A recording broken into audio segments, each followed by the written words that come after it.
So, other than the shooting, how was the show, Mrs. Lincoln? Jesus. Or however that one goes. Something like that.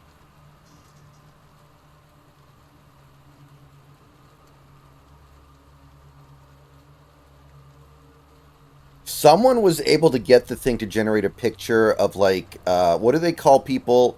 What do they call the Jews who like wear the outfit with like the curly hair? Like what do they call them? Acidic Jews? Yes. Yeah. Yeah. Someone Those Orthodox Jews, but I don't even know what it means. But yeah, yeah, Hasidic. Hasidic Jew. Yeah, somebody got it to generate a picture of a Hasidic Jew sniffing an anime girl's feet, and it worked. So there is some way to get it to do fucked up stuff, but I wasn't able to get it to do anything messed up. All I got it to do was like make Kramer look like Idris Elba for some reason. Yeah. Okay, I'm super disappointed. I finally got it to generate a picture of what I was looking for, but here's the problem. Mm-hmm. Now, I wanted it to generate a picture of a character. The anime I was thinking of was Monster Musume. Okay. And the character's name is Mia. She's a snake girl. So they gave me this, and I asked for that. Yeah. See, So it's hopefully you can yeah. I understand my disappointment. try to ask for the exact same thing, but in anime style. I did that earlier with an Oscar one, and it actually made it better. So if you ask it for in anime style or something, it may improve your results.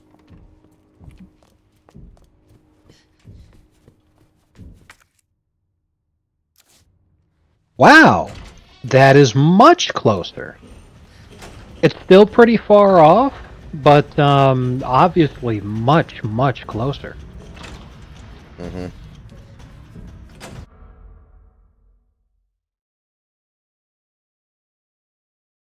Right. Like, let me see if I can find mine real quick here.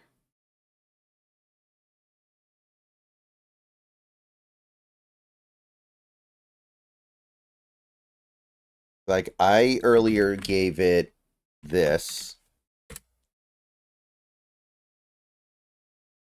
and it did It gave you this. advice for how to qualify for a loan to get a penile implant, because that's what it just gave me.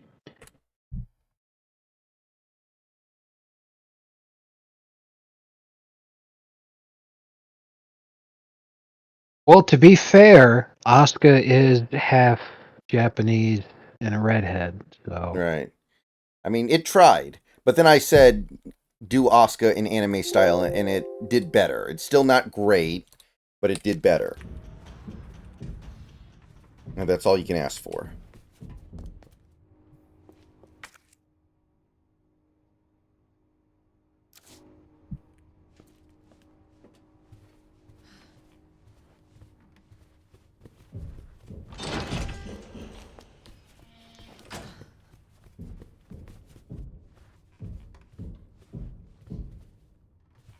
It's obviously new technology, so. Oh shit! Oh my god! I almost ate it in the face from Mr. X. He's literally puppy guarding my goddamn typewriter room. What is his deal?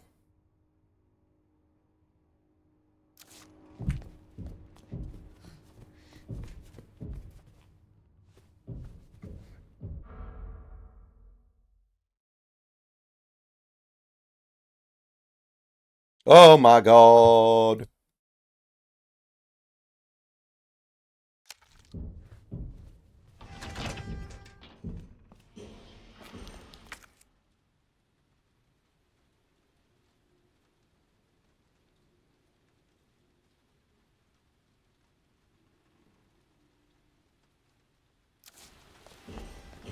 Oh, that's terrifying, Brock. Thank you.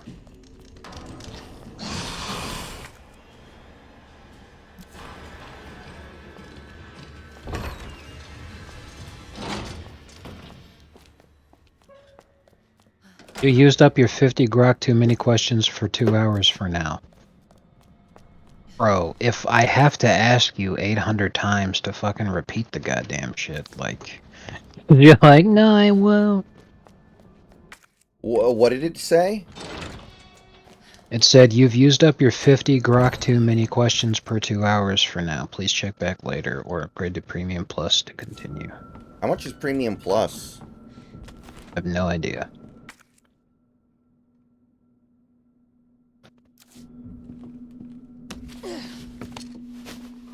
Upgrade to Premium Plus. So Premium costs $7 a month. Premium Plus, it's doubled. $14 a month. Hmm. And I'm like, yeah, that's okay. Because it's like once you get this shit working right, I'll think about it. Right. But It's not there yet. I mean, it makes sense, right? That's the nature of AI. It needs to learn. yeah. So, I get it.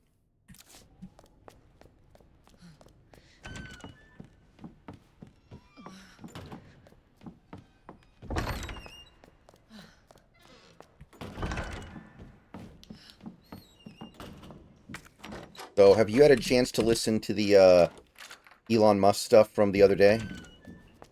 No, I don't have time. If you are able to make the time, I do recommend it. It's actually really interesting to listen to a conversation rather than like an interview or like a debate or anything like that. It's just like a normal conversation between two guys who generally like each other but don't agree on everything.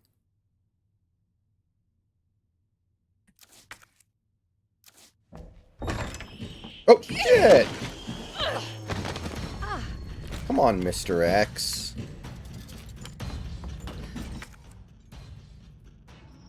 Why are you like this, man? Mr. X is like a fucking pervert or something. He wants Claire way more than he wanted Leon.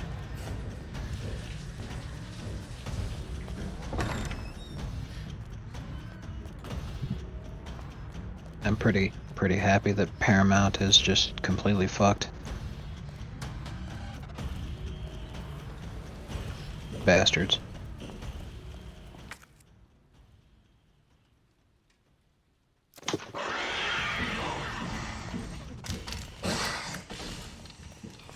You know what? That's definitely a great point, and it just shows the true extent of fake news more than anything else.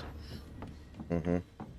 Chris Rock getting slapped by Will Smith had a longer news cycle than Donald Trump being shot. Yeah, yeah. First First time anyone running for president had been shot in 40 fucking years. And Chris Rock getting slapped by Will Smith was in the news for longer. Yeah, and it's not like there was any mystery to the Will Smith thing after a couple of days. There's still mystery around Trump getting shot at it, and we're just never going to get any answers, I guess.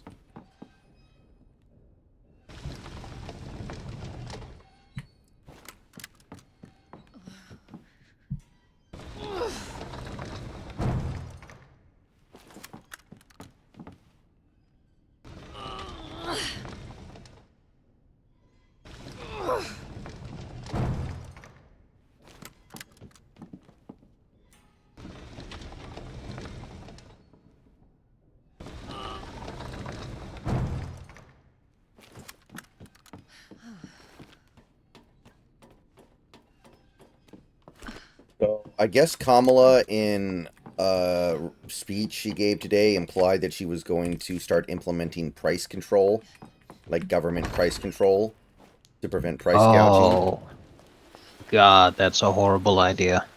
Could you fucking imagine?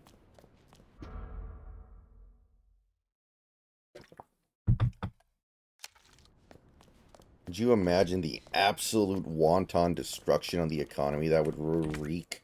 It'd be the worst.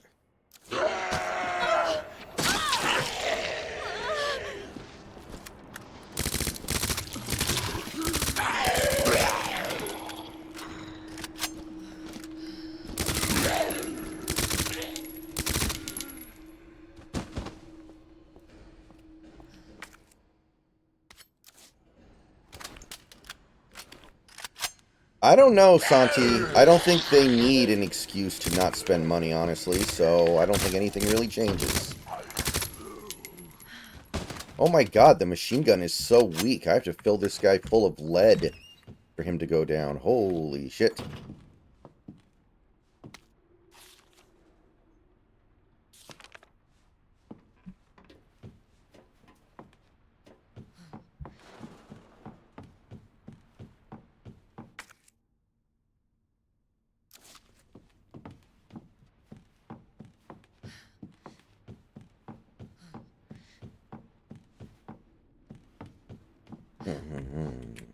Mm-mm.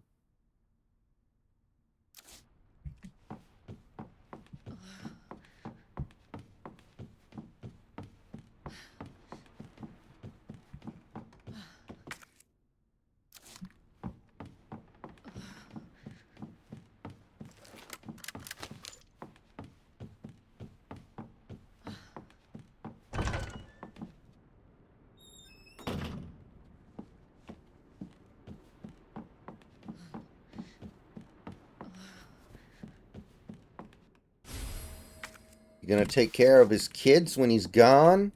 Huh?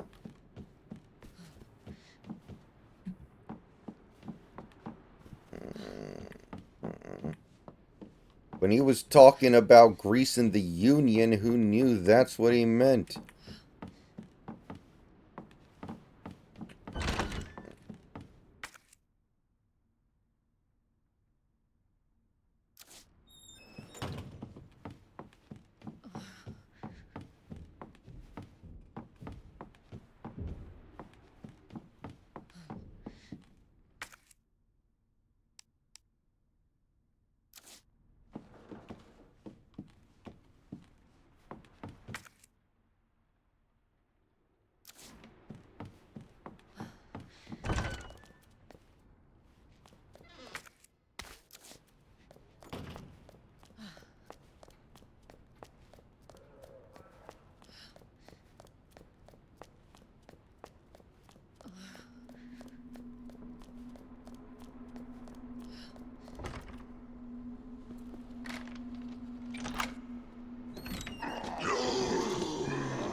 Dude, how many times did I have to shoot this prick in the head?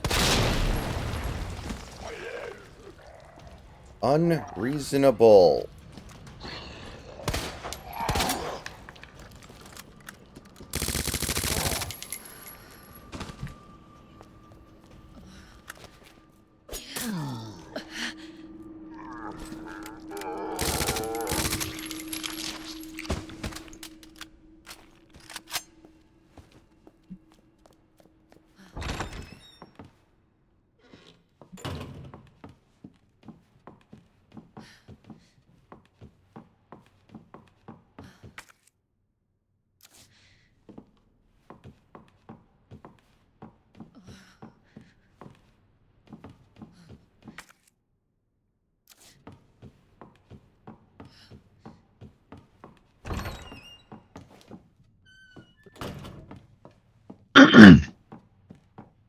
Wait, what's the fucking point of this room? There's nothing in here. Is this a room that only has something in it on Leon? On the A route? I guess.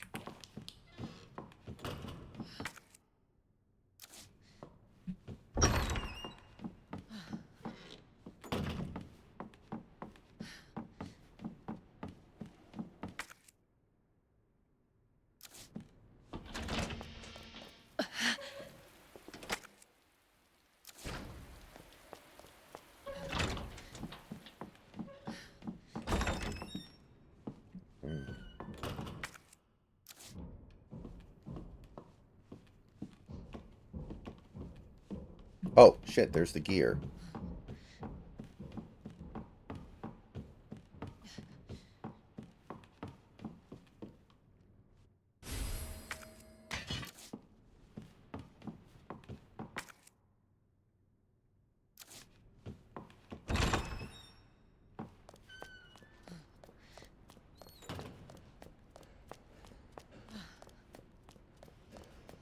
Shit.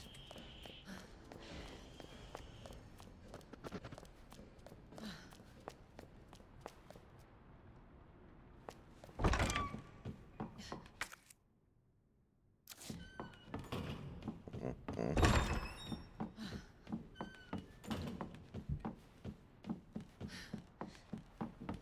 You know, I don't think I've ever had a commute home quadruple. I've had bad ones. I've had ones that were way longer than they should have been. I don't think I've ever had one quadruple like that, though. Bro, it was awful.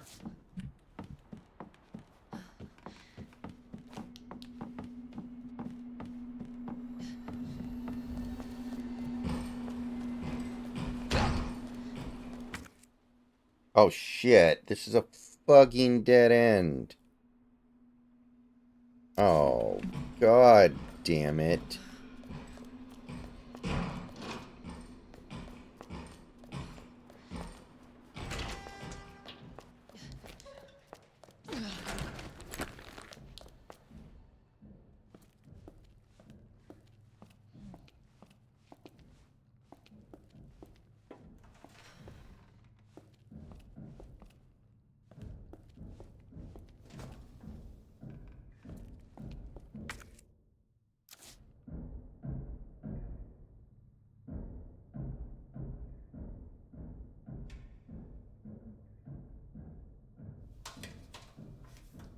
I feel like I'm getting 3-gened in Dead by Daylight or something, man.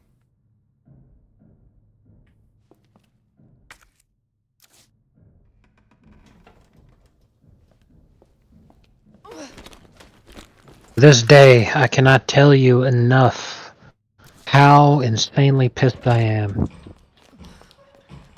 that when they released Nemesis or Dead by Daylight, when they gave him a new skin, they did not give him an alternative Mr. X look. Mm-hmm. It's a fucking layup, dude. Yeah. Unless they were planning on adding Mr. X as his own individual killer at some point, which would have been awesome, but... It's like they still have the Resident Evil license and everything, because after that they made Wesker, and they're still allowed to sell it. Because, like, even though they finally brought it back, you remember they removed Stranger Things, so then you Yeah. couldn't buy the Demogorgon and Steve and They Nancy. brought that back? Yeah, they actually brought it back like a year ago ish, 8 months maybe.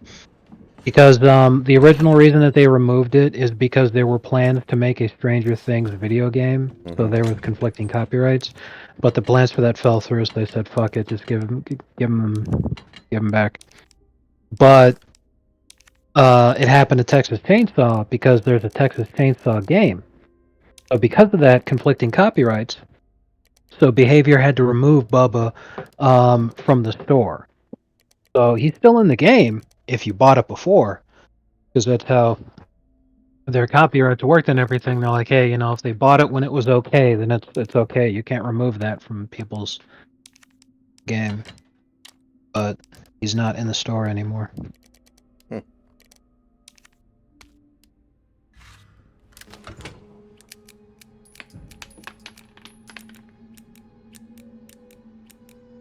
But because it's happened twice, there's all that precedent where if they couldn't do Resident Evil stuff anymore for whatever reason, we'd know. But since they clearly can, Mm-hmm. just make a fucking Mr. X skin. It would have made a hell of a lot of sense to me for them to do that, because even though Nemesis in the Resident Evil lore is obviously more iconic, in recent memory, Mr. X is more widely known because the RE2 remake was way more successful and way more popular and way more beloved than the RE3 remake. Right. Yeah, I mean, I can believe that, David. It's possible. That certainly happens on the internet sometimes, but... I mean, who wants to talk about that team right now anyway? Let's be real here. I certainly don't. Yeah, Seahawks David. Again, as a Miami sports fan, I don't frequent Seattle sports fan places, but instead frequent Miami sports fan places. But I've had similar experiences. Um, I've gotten banned before from trying to calm down other Heat fans because they're like, "This is it. This is the year when we get whoever." Because because of the Olympics, because Anthony Edwards really liked playing fourth bow and with Bam. Everyone's like, Anthony Edwards is going to leave Minneapolis and he's going to request a trade to Miami. And I'm like, are you fucking stupid?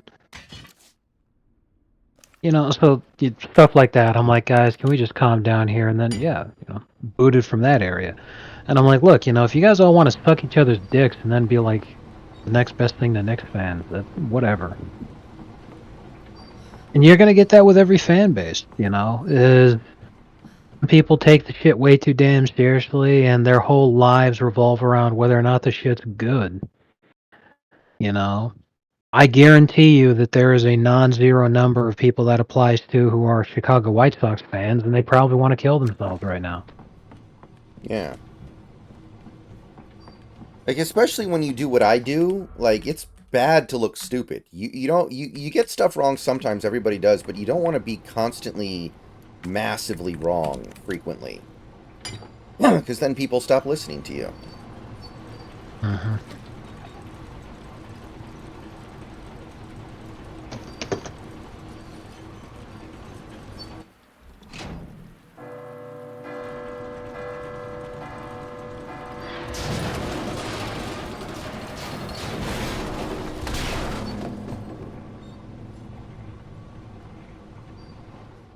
That worked.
Your charcoal briquette.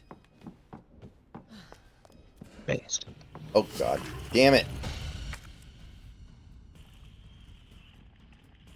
Every fucking time I'm trying to go somewhere. By the way, I don't know if you're familiar with it. The reason why mobsters in mob movies and stuff will occasionally call black people Moulin Yan. Yeah. Go ahead. You know why? Why? It's because Moulin Yan is Italian for eggplant. Mm. Your skin is dark, it looks like eggplant. Hmm. They're calling you an eggplant.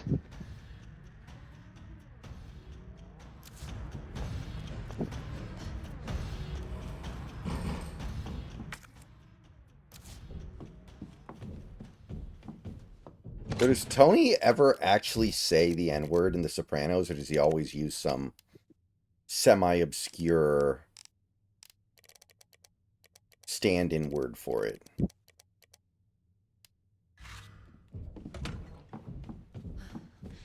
A couple of people say the N word in The Sopranos, but I'm not sure if Tony ever did. Mm-hmm. Some people do actually say that Tony's actually kind of progressive compared to his compatriots in the Italian mob. Like, he's not as unreasonable and as violent and as shitty as most of them. Which says a lot, because he's still very shitty.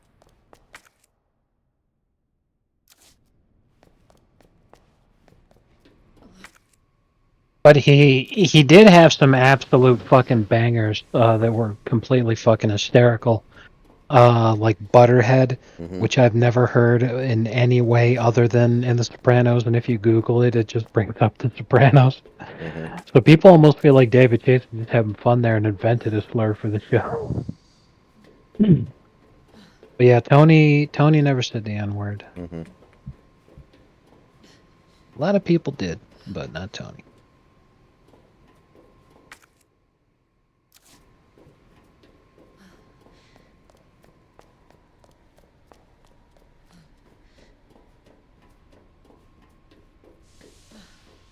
I mean, I don't get the sense that he dislikes people, black people. He just is against like race mixing more than anything.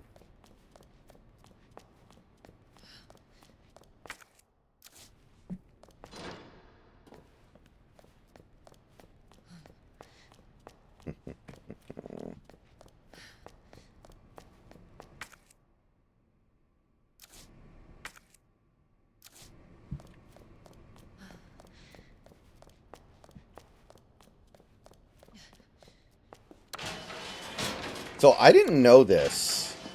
Apparently, by the end of the show, Meadow becomes basically a criminal lawyer, basically a mob lawyer.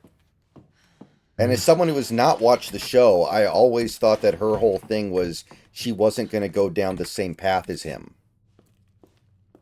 And she was appalled by the Well, things that he did. and that's exactly the point. When she was a young teenager, she rebelled against the hypocrisy of her father, and oh my god, I can't believe blah blah blah. But as she got older, she did what many people do, especially women, which is become their parents. Meadow got older, and she became her mother, which was tacitly accepting that reality and having gotten over her teenage rebellious phase, she basically becomes an accomplice. Mm-hmm.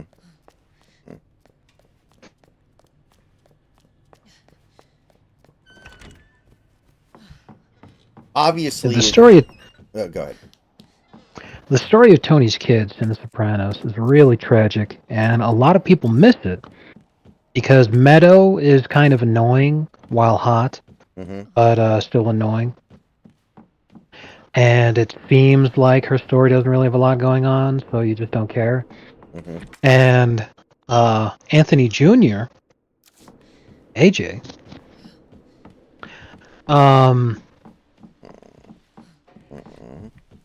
it feels like the actor was terrible and was doing a bad job, and the character was stupid and all this other stuff and blah blah blah.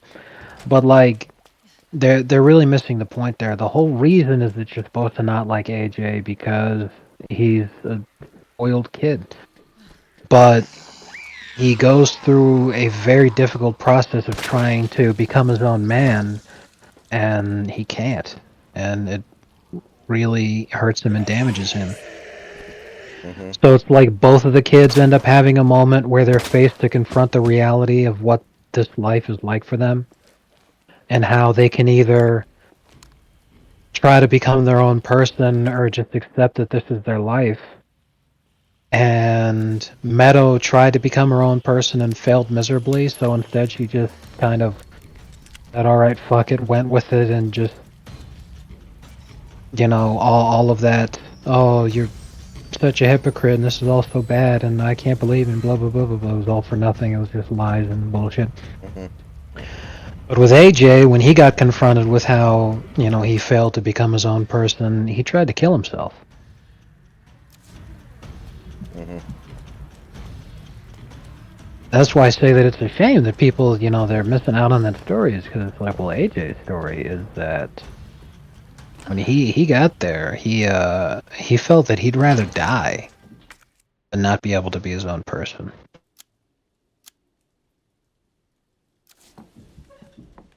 And he tried to kill himself by fucking tying his feet to a chain, and then he tied the other end of the chain around to his cinder block, and he dropped it in the fucking pool, and he was just straight up gonna drown himself, bro. Mm-hmm. In his dad's pool.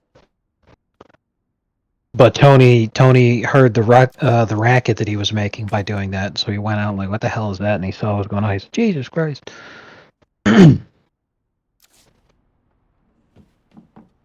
Right. Yeah, that's funny because the guy who did Mad Men, who was of course an understudy of David Chase on The Sopranos, and Mad Men was heavily inspired by his work on The Sopranos. Actually, there was a kid actor in Mad Men. He had a relatively small role when he was like maybe like 7 or 8 years old, and Simon just cast his kid because he was like, who cares? We don't need a real actor here. Let's just get my kid in there because we need somebody, and he'll be fine. And then he decided to use that character more years later when he got older. So he was like, I'll just use my kid again. And the kid cannot fucking act. And it's really obnoxious because the rest of the show is so perfectly and carefully crafted. And there's just this kid actor there who just cannot hack it at all. That's kind of interesting that a lot of people think AJ can't act either for completely different reasons.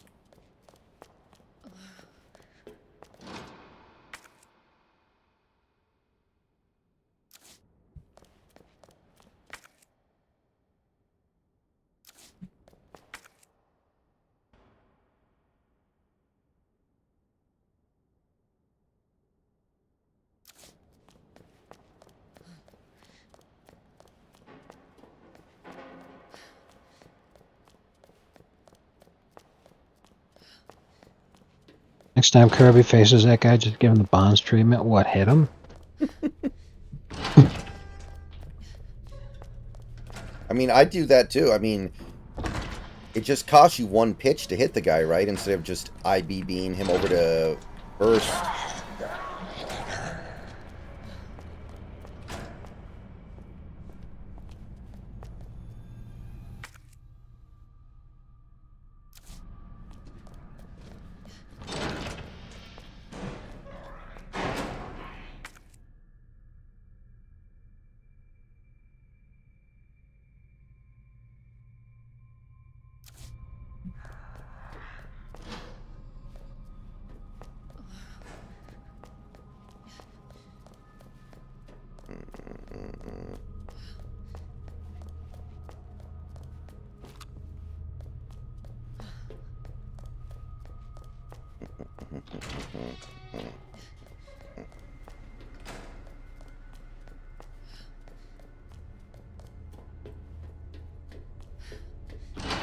And you didn't like The Many Saints of Newark, right?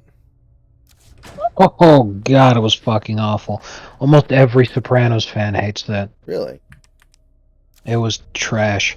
It was trash because, like, it was very extremely obvious that it was not actually a Sopranos anything. It was just David Chase was approached by HBO continuously begging for Sopranos stuff so that they could make money, and he kept telling them no because it was going to be shitty until finally he was like, okay, I need some money.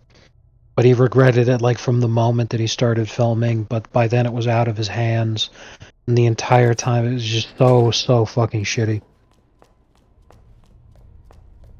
So it'd be kind of like it would be like if Vince Gilligan never agreed to do Better Call Saul. Like they just keep hitting him up, trying, can we do more Breaking Bad stuff? Can we do more Breaking Bad stuff? And But then finally, he yeah. finally does agree to do Better Call Saul, and it comes out as a movie that's 2 hours long, and the entire 2 hours of it is Huel sucking his own dick. And you're just like, what the hell am I looking at here?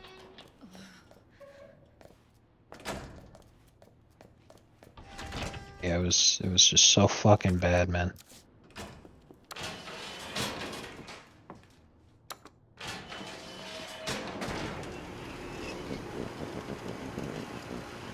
It is kind of crazy.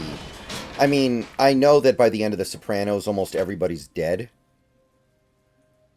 But it is kind of crazy that they never did any spin-off stuff with The Sopranos because it was so successful, and HBO doesn't exactly have successful shows that grow on trees.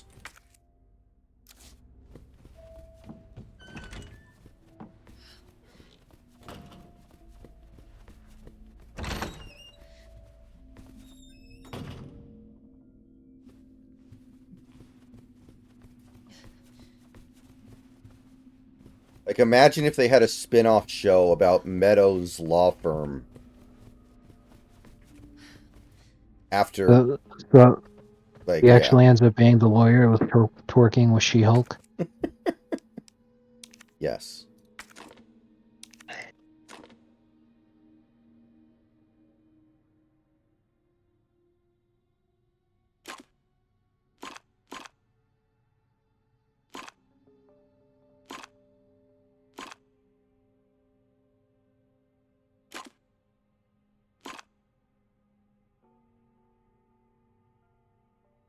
Oh, boy. I just farted. Jesus.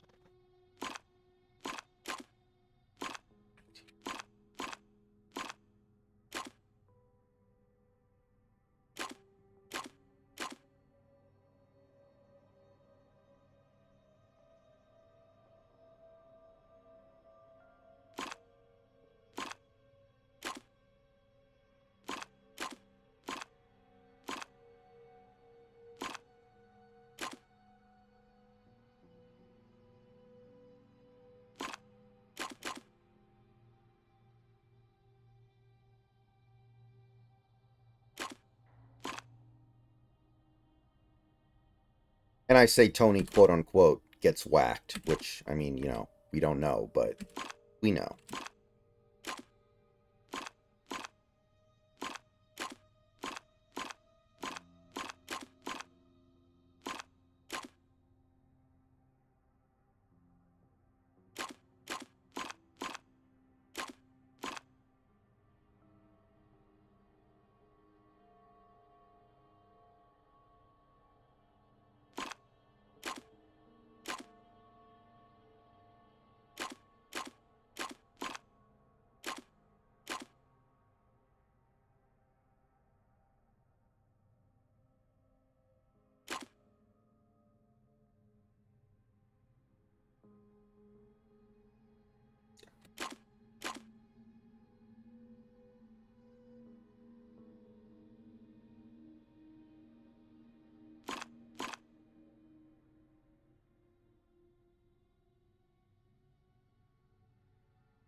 Well, I mean, look at Ty France. Ty France has been actually going through a power surge since the moment he left Seattle. So it's clearly something we're doing wrong that is infecting these players. And I'm tired of pretending otherwise. So,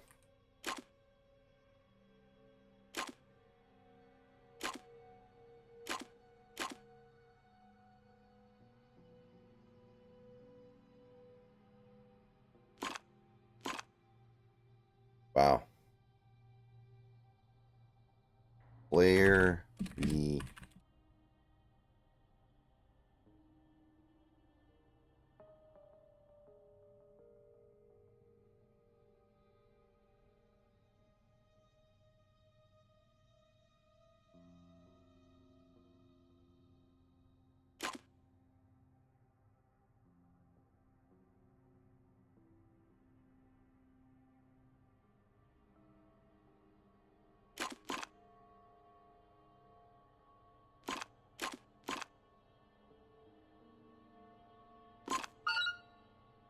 No idea how that works, but whatever. Now I don't have to do it anymore.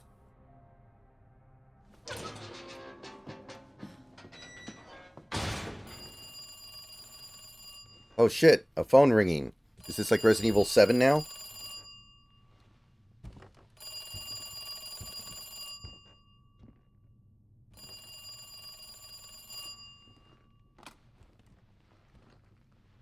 Hello? Good to see you again, Claire. We've got unfinished business. Who is this? Where's that? Oh, In the okay. neighborhood, you'll find it. Sherry all right? For now. I swear, you bastard, if you hurt her.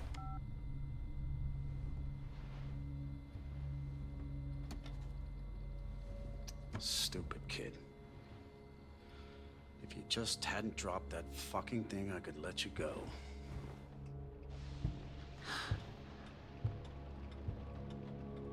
Don't worry, Sherry. It'll be all over soon. There has to be a way out of here. Okay, now we're doing the Sherry part. Alright, I'll be right back, guys.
Okay, we are back. Okay, what were you about to say, Snacks? I'm gonna say the way that you successfully achieve this part of the game, you beat it. What you want to do is as soon as Chief Iron shows up, you run directly at him. Okay.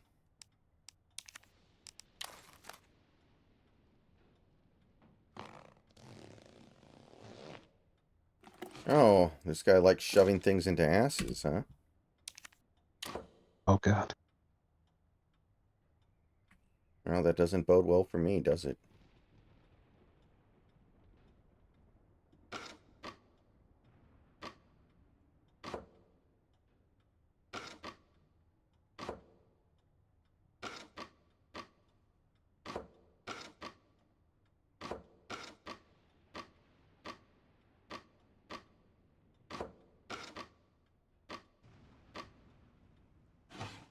Oh, okay.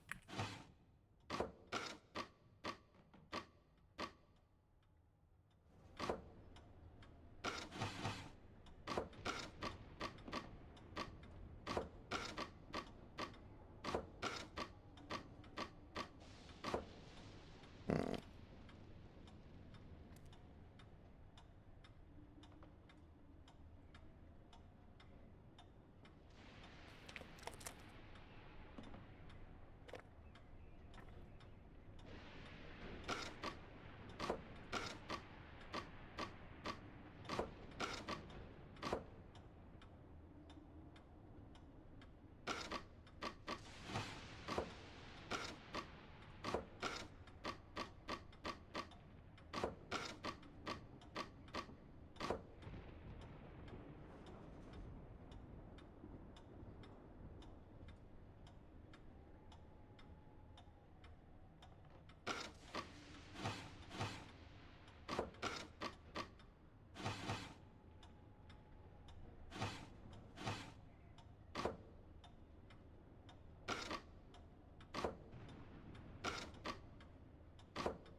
Hmm.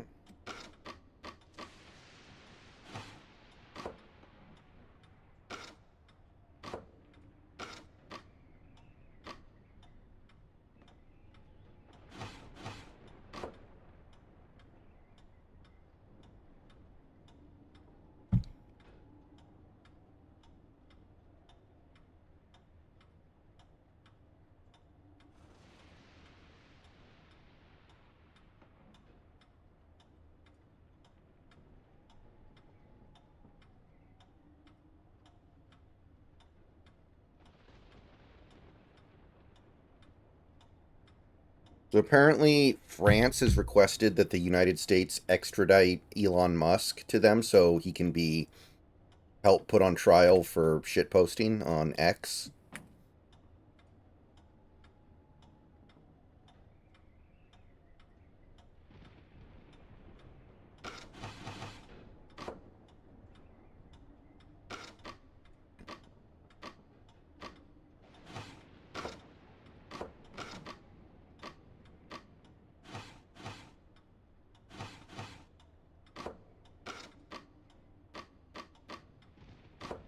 Pretty good. Yeah, I feel like I have the wrong blocks or something.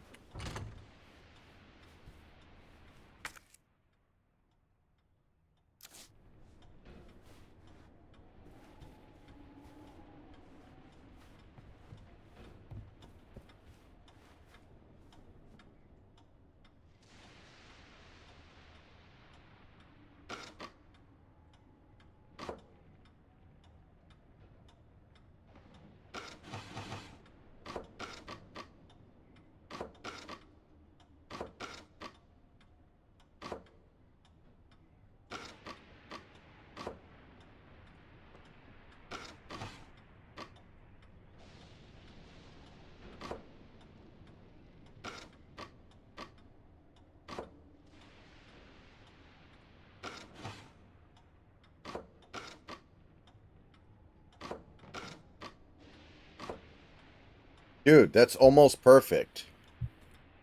What am I missing here?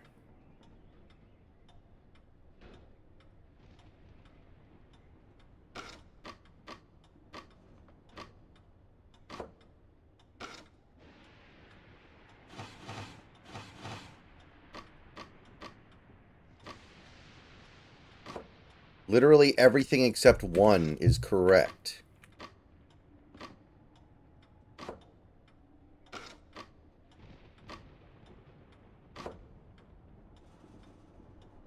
Yeah, good for them. Pretty good trade. Can't hate. Can't hate on that at all.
Huh. What did I do differently? Whatever.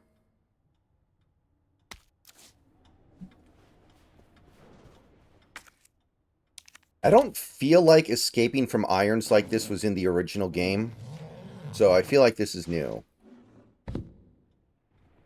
But I could be wrong. It's been a long time. What is this?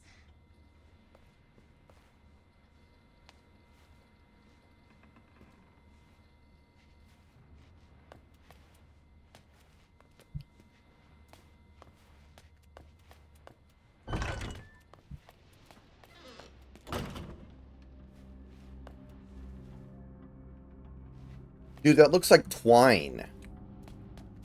Looks like twine. How the hell did that keep me in there?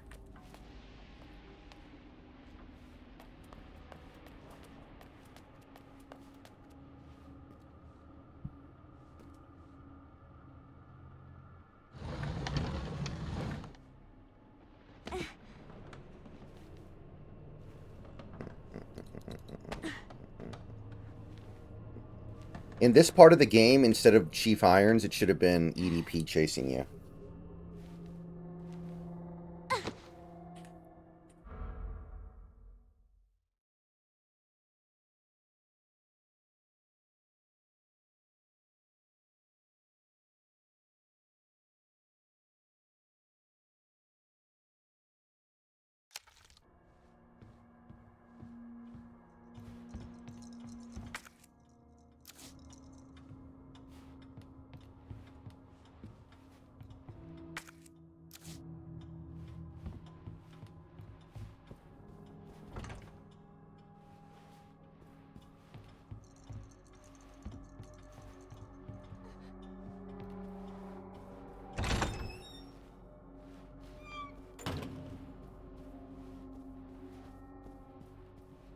That must be the door out of here.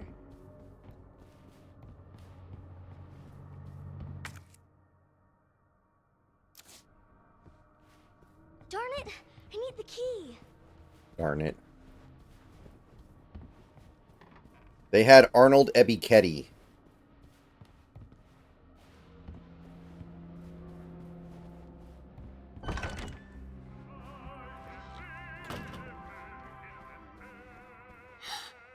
Oh no, it's him.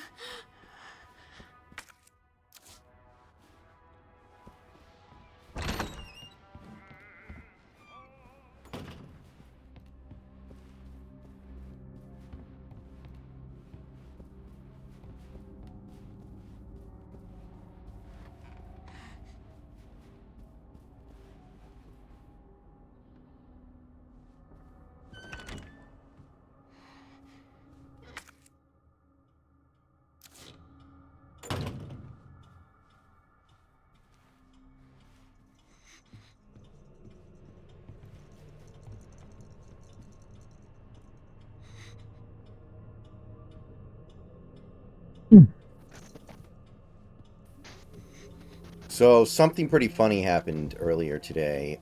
Fox News released a poll, a national general election poll that said Trump was up by 1 point. And leftist Twitter immediately took to like trashing the poll because it's, you know, it's Fox News, not realizing that Fox News always overestimates Democrats as a way of like trying to get Republicans to show up to the voting booth by making them think they're not as far ahead or they're further behind than they actually are. Like, they seem to think that because Fox News is Fox News, they would have some reason to want to gird up the right side numbers. Very... You can tell which people have... which people this is their first election. You can tell it's their first rodeo.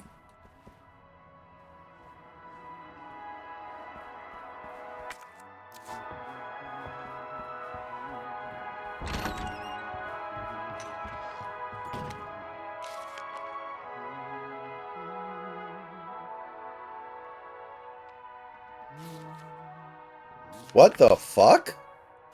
Wait. Does this guy eat babies or something? I mean, he was messed up in the original, but... he eats babies? Bruh.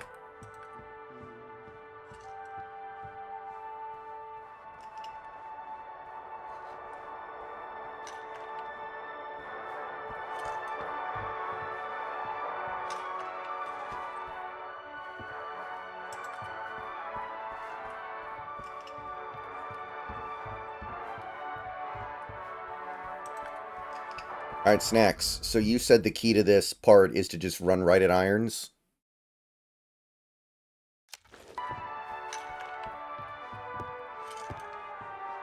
I can't.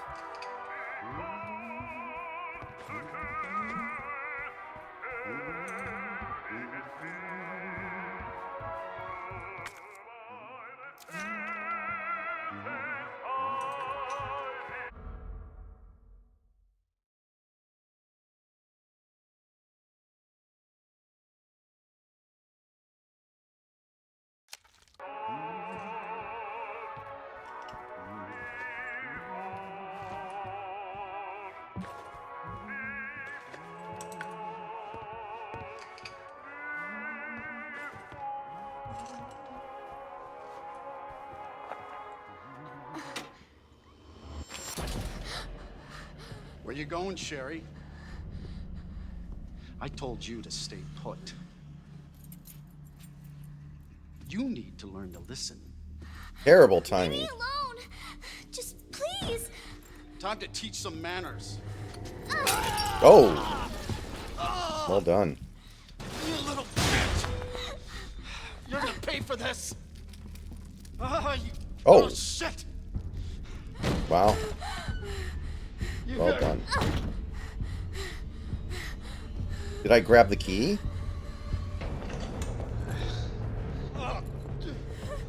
You are gonna be so fucking sorry! Go away.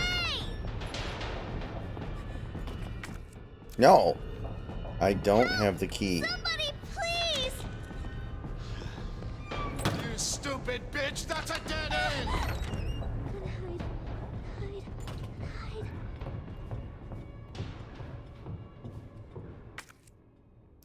Wait, what happened? Why can't I get back the way I came?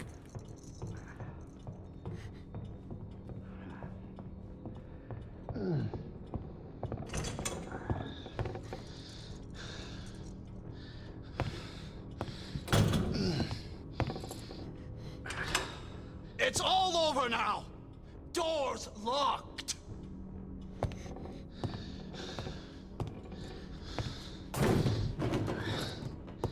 Where are you? Show yourself! I know you're in here! The longer it takes me, game over, Sherry.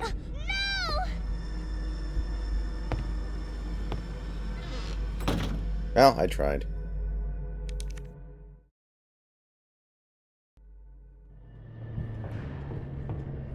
Gotta hide.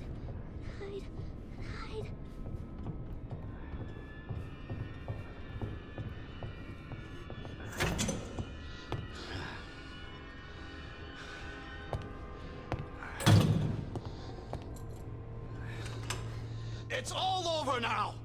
Doors locked!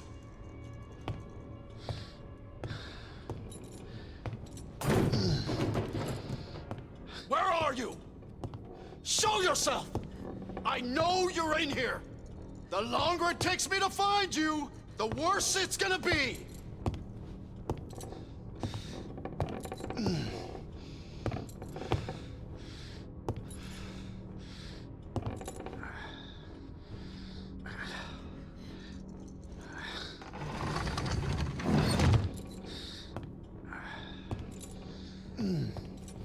Oh God. Oh God. Bitch has gotta be here somewhere. Oh shit. I think I'm stuck. Oh! God damn it! Yeah, I'm dead. I see you. You are gonna wish you were dead.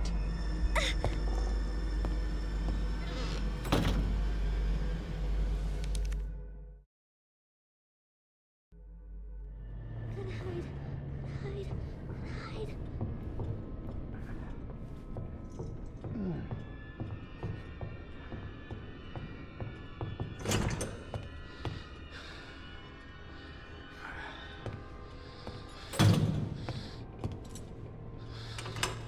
It's all over now.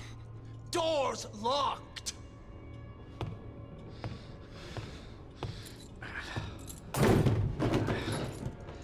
Where are you? Show yourself! I know you're in here! The longer it takes me to find you, the worse it's gonna be!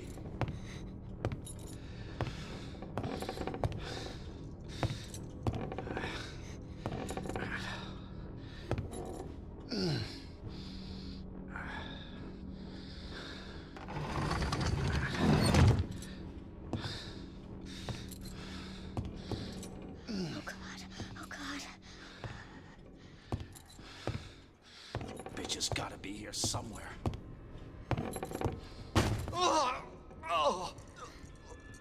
God damn it!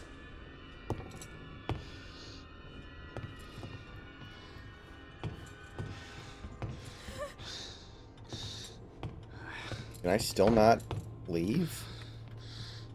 Wait a minute. No, this is locked too. If he comes over here, though, I'm kind of screwed. Well, yeah. If I remember correctly, Please.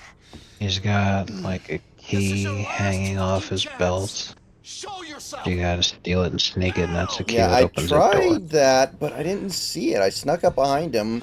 I grabbed his ass, and nothing came out. Oh, fuck! It burned! You are gonna wish Okay. you were dead. So I'm going to try it again. I'll try to get really close to him. Maybe things will go better, but I didn't see anything on his ass.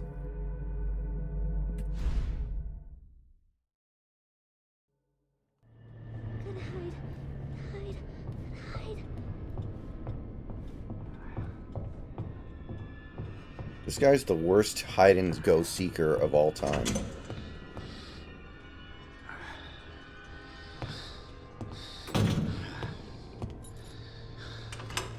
It's all over now! Doors locked!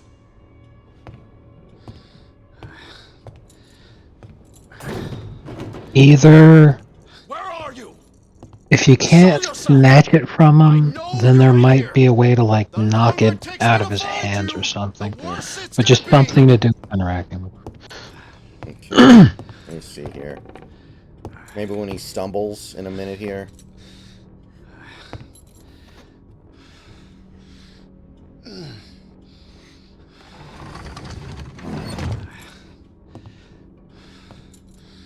Oh God. Oh God. Bitch has gotta be here somewhere. Ugh! Oh, See, he stubs his toe, damn it! and if I could do something to him there, I would, but it doesn't seem like I can.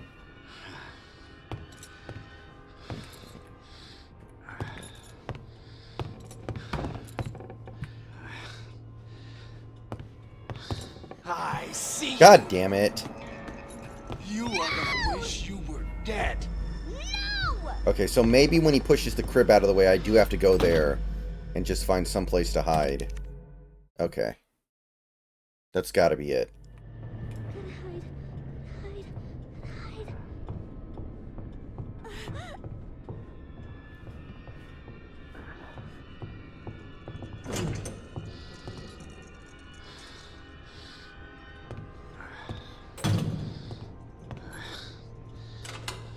It's all over now! Door's locked!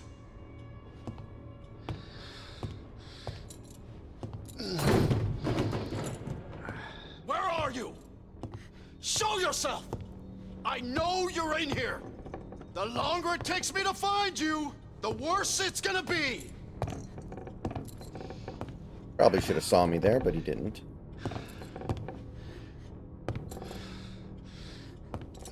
My guy, you suck at hide and seek.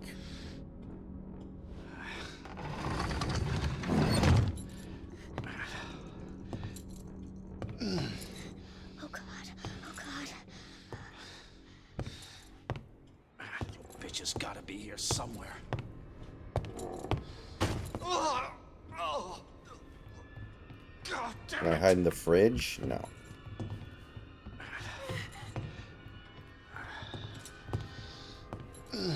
Anne Frank Simulator.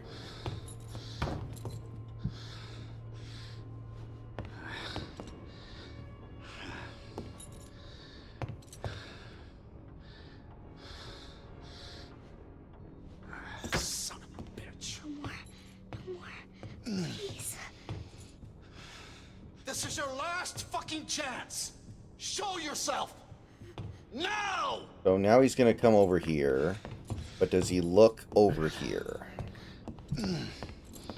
Oh, it burns! No, he... Oh, wow, okay, here we go.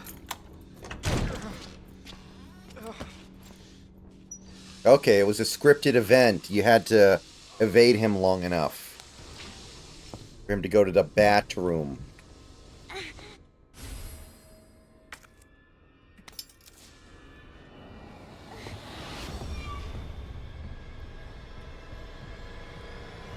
Fuck is my key?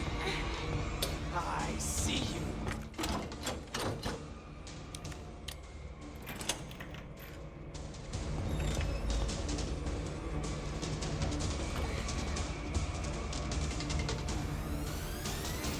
Hurry.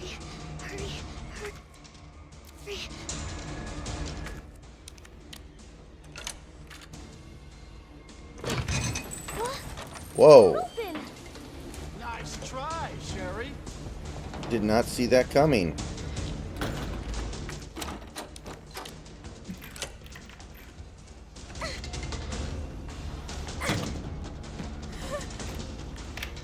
I'm coming in, Sherry! Whoa!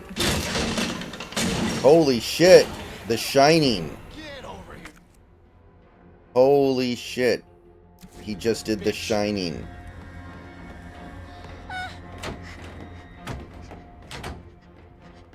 Did not see that one coming. The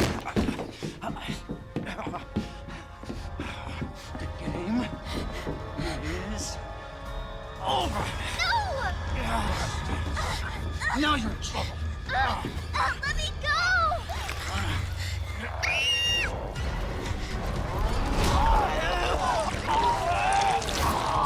stop. What do you mean stop? He just saved your life.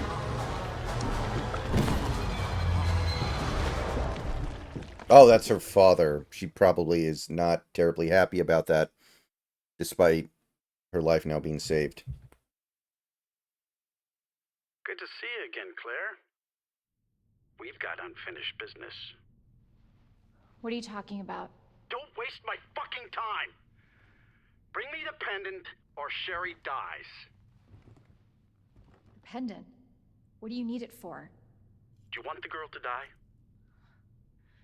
Fine. Where are you? The orphanage. The orphanage. Where is that? In the neighborhood. You'll find it. Is Sherry all right? For now. I swear, you bastard, if you hurt her... Are you serious? damn it.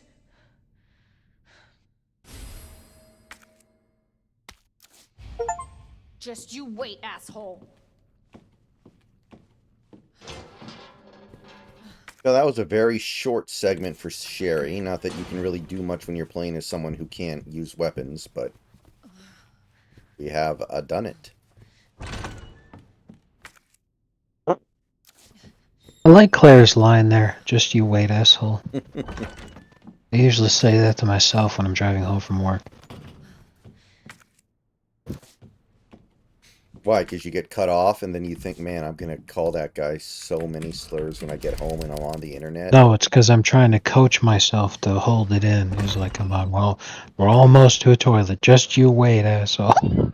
Oh, God. Okay. I mean, I feel that. I understand that for sure. I get you. Ladies and gentlemen, we got him.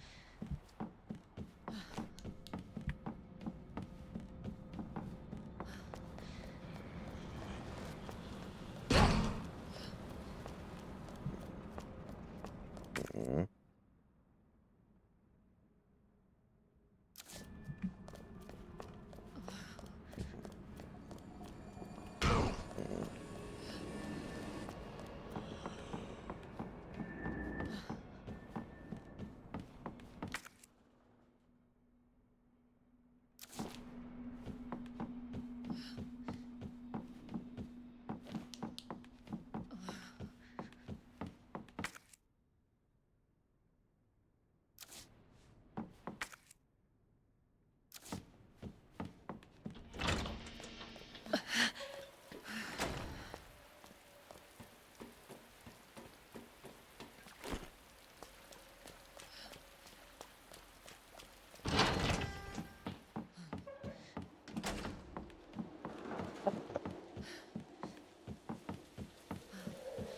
So, in honor of Donald Trump being back on X, what is your favorite all-time Trump tweet, you think?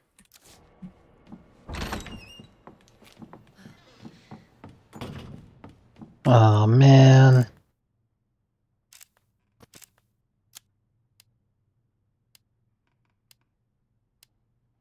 It's a tough one, I know. I'm watching a video of the Dead Rising remaster. And it looks good. But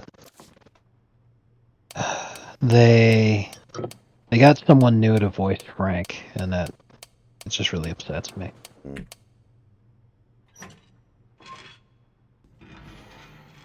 Yeah, I saw that tweet, JS.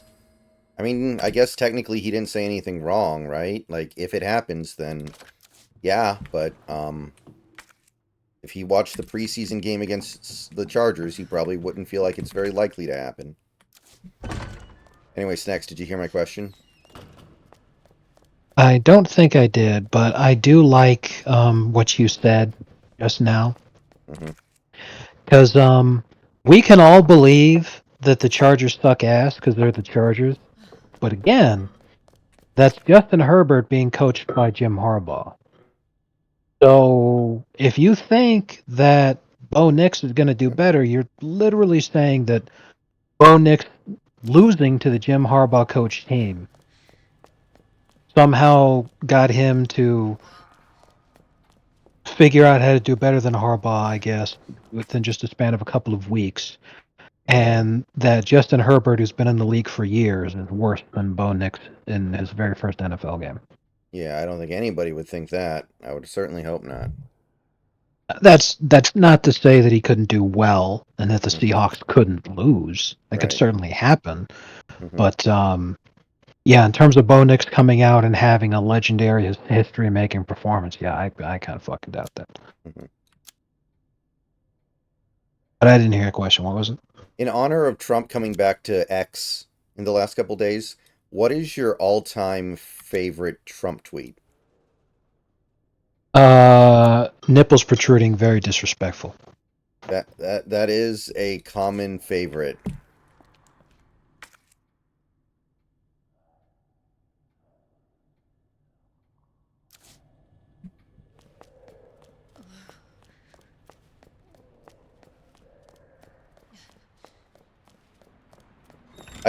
I still like the one with Kim Jong-un where he's like, Kim Jong-un called me old today, which is very weird because I would never call him short or fat. My second favorite is that Diet Coke tastes like shit. Whatever, I'll still keep drinking that crap.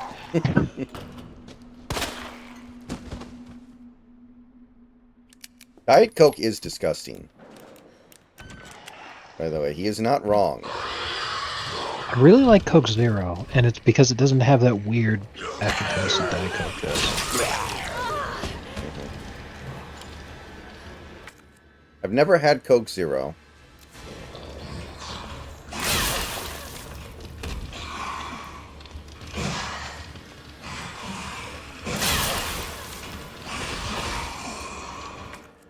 Oh shit, I'm gonna die. Fuck.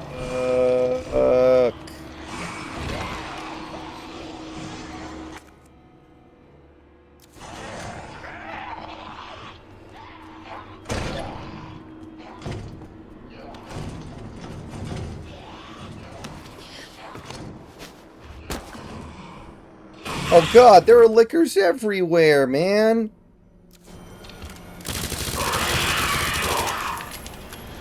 Shit.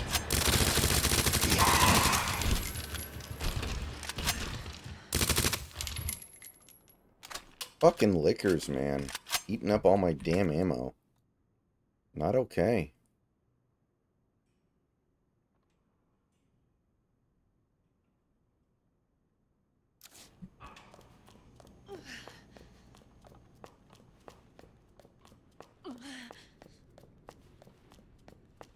Well, that, and by the way, that X account, JS, I know who you're talking about, has literally admitted they just clickbait trying to get as many views as possible, so it's not like anybody should be terribly surprised by the fact that they post nonsense like that.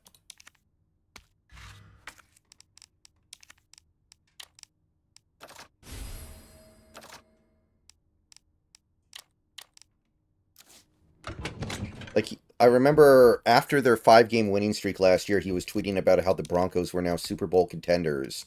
And then they lost 1 game to the Texans, and he started tweeting about how Wilson needed to get cut at the end of the year. Like, you're not even really trying to hide it.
76. It's a real shame when they go young. When they go.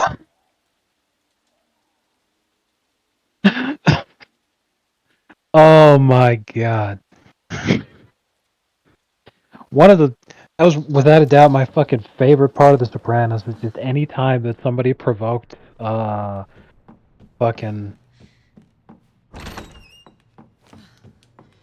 God, Phil. That was the character's name, Phil. But the Shah of Iran, that's another one that people call him because the actor looked like the Shah of Iran, which is hilarious.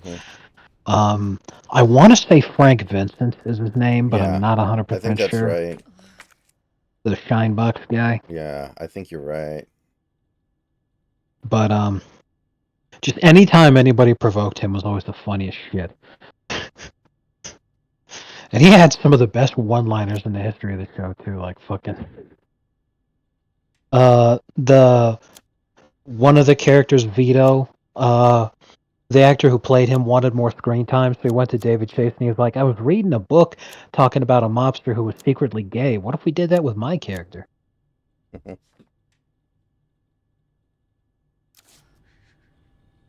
And so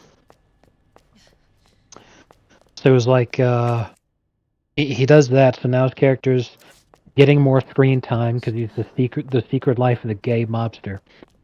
But Phil was especially disgusted by it because Vito was the husband of Phil's cousin. His female cousin married Vito. So he viewed it as a family matter that for the family's honor, he had to kill him.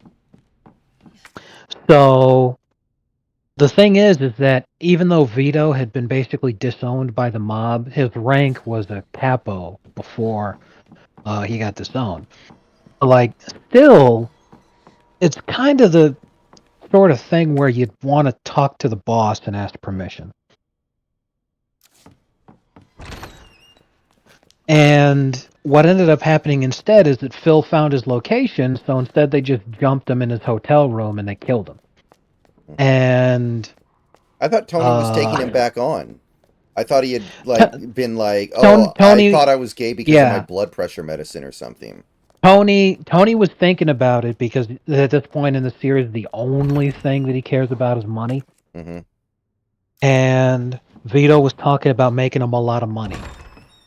So he was coming around, but he was also trying to sell guys on the idea of letting it go because he knew that there'd be a lot of people who were upset about his decision making then. And the whole story of season 6 is that Tony is losing the confidence and the support of the guys. So because of this, they find Vito's location and Phil goes and he kills him. And what's more is that when Vito's body is discovered the next day after he'd been killed, he had a pool cue was stuck up his ass. So probably one of my favorite fucking lines in the whole series is this event inspires a tit for tat retaliation between New York and New Jersey. So everything's just fucked up for them. So finally they call a sit down because they're trying to negotiate the whole thing because they're like, look, we need to make money. So the neutral. Oh my god, Mr. X creeped up on me. I had no idea he was there because his footsteps were being masked by the sound of the goddamn gate opening. Holy shit. Okay, sorry about that. Go ahead. I just... You started freaking out. I was like, whoa. But anyway, so the neutral party is overseeing the mediation. He's like, I'm sure that we can find some sort of way to come to an agreement that ensures mutual respect between both sides without impacting our respective bottom lines. So then I know I've shown you this one multiple times. Phil, he goes, I know Vito's bottom was impacted, if that's what you're referring to. Yeah, I've seen that before. And that was his fucking opening line in the negotiation. That was the first fucking thing he said.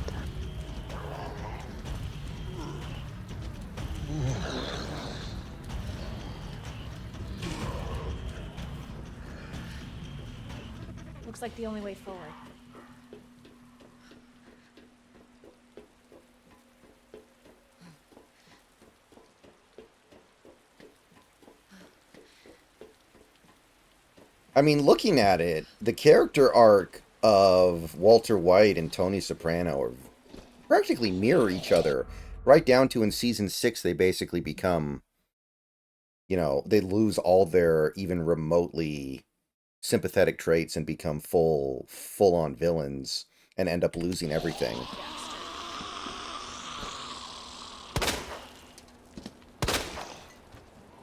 The only difference is that Tony seems to regret the lifestyle he chose, and Walter White admits that he actually doesn't. Son of a bitch! But I mean, I guess it shouldn't be surprising that the shows have a lot in common, but they do.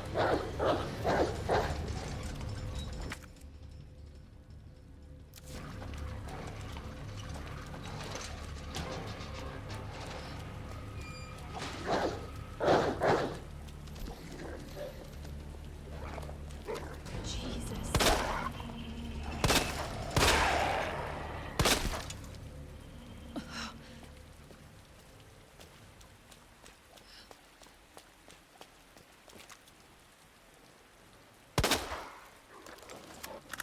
Oh no.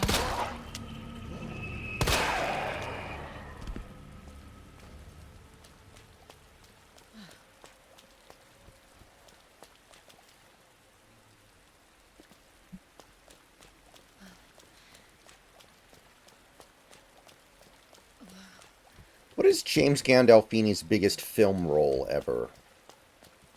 Is it like I don't know. is it Killing Him Softly? Because he was in that for like 10 minutes. And that's the only film I've seen. This might be it. He was in a movie once with Robert Redford. It was called The Last Castle, and James Gandolfini plays the primary antagonist. Oh. I'll talk a little bit more Hell on is it. up with you? Mm-hmm.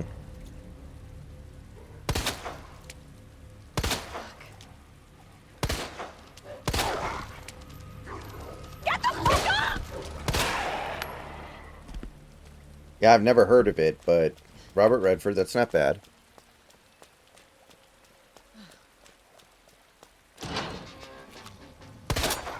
So, Robert Redford plays a retired general in the army who I can't remember if they ever said what it was or not, Mm-hmm. but he ends up going to Fort Leavenworth, which is the military prison. Mm-hmm. And it was for what was considered a minor offense. So, he's just there to do his time and move on with his life and blah, blah, blah. But, like, he's a big hero. Mm-hmm. So it's a huge mark of shame that this happened. And James Gandolfini plays whatever you'd want to call the guy, the commander of the Fort Leavenworth military prison garrison. So not the warden, but He is the warden. I'm just like trying to think what the actual title is. He's the guy who's in charge of the prison. And he initially is like, hey, you're a big hero to me. I really look up to you, Robert Redford character. I've got a lot of merchandise and memorabilia, your books and stuff. I'd love to be able to talk to you about stuff, and if you could sign these for me, that'd be cool too. Like, he's like geeking out over him and shit. And Robert Redford just goes, look, this is really nice and cute and everything, but I just want to do my time and go home. It's like the fucking in The Longest Yard when they were like, hey, we want you to teach us how to play football, and he's like, no, I just want to be here in prison. So then they're like, okay, so the alternative is we fuck with you, and he's like, okay. Hang on, Sherry. So the same thing happens here with James Gandolfini's like, okay, fine, if you're going to take that attitude, then I'm just going to fuck with you relentlessly. So because the guy is being fucked with by the warden now, he gets the respect of all the prisoners, who, of course, they also look up to him because he's a big hero and he's a general. So the whole movie is just about like a battle of wills between Robert Redford as a prisoner and James Gandolfini as the warden.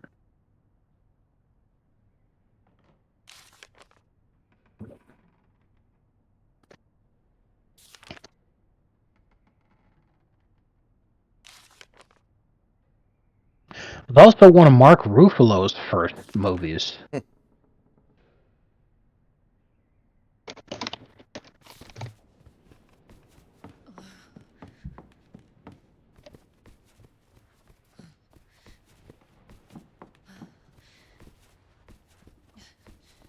Whenever you watch a clip of The Sopranos, it seems like Tony's like kind of stupid or something. Like he's just like some big lunkhead with muscle. So it's interesting once you get more into the series. He's actually pretty sharp. But whenever you watch clips, I just get the sense this guy's fucking stupid. I don't know what It is really funny that you say that, because this is actually one of the funniest clips in the entire Sopranos that I'm sending you right now.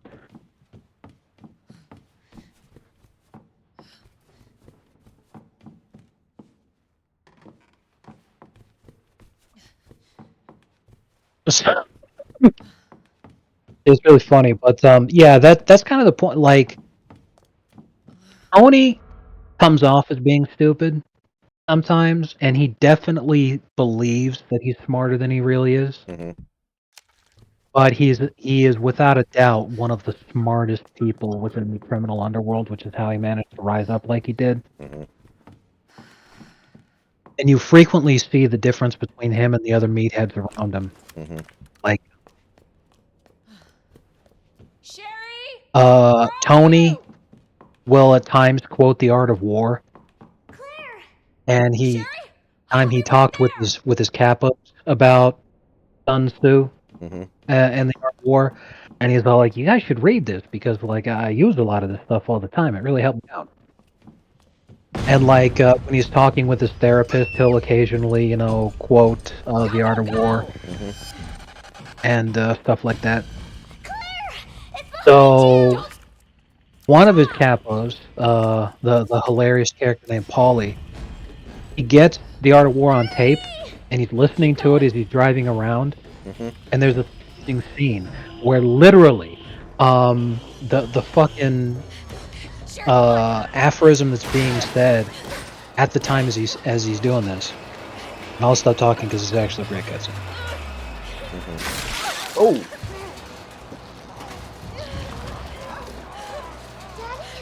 What'd you say?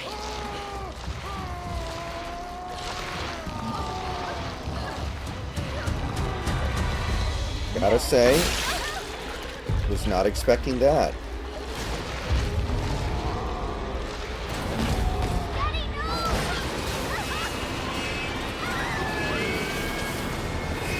Only I get to kill my daughter.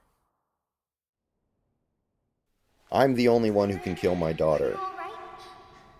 Well, yeah, I mean, basically. But what was going on there is you see his human face Mm-hmm. came to the daughter's rescue, but then he grows with a new head, and then that's the monster, and then that's when the rest of that shit happens. Wake up. Very heavy head. But so anyway, Paulie's literally driving down the block listening to the aphorism is, "He will succeed who knows when to fight and when not to fight." As he's listening to that, he sees in his territory, he sees some guys who are doing yard work. Fine. And the thing is that he knows that in that territory, the guy that does the yard work is one of Paulie's goons. Mm-hmm. So he immediately slams on the brakes, and then he starts getting into a fight with those guys, because those are goons who belong to a rival mafioso. There. So what Paulie should have done is just let it go, Where is she? Right. and then go tell Tony, request to sit down, hash it out, blah, blah, blah. Instead, what Paulie does, literally in direct contradiction of he will win who knows when to fight and when not to fight. Right. Instead, what Paulie does is he jumps out of his fucking car, he beats the shit out of both of them, severely beating them, which then makes Paulie look like a complete asshole. So when the sit-down happens, instead of it looking justified because he had a legitimate right, like that was his territory, but now no one wants to side with him because he looked like a complete fucking maniac. He just jumped out and attacked those guys. So that's when you have the great thing. I'm sure you've seen this too in some of the videos that I've sent, where Paulie goes like, "Hey, Tone, he jumped out of the tree and he came at me with a chainsaw. I got a right to defend myself." Because the guys, they were literally fucking they were trimming tree branches high up.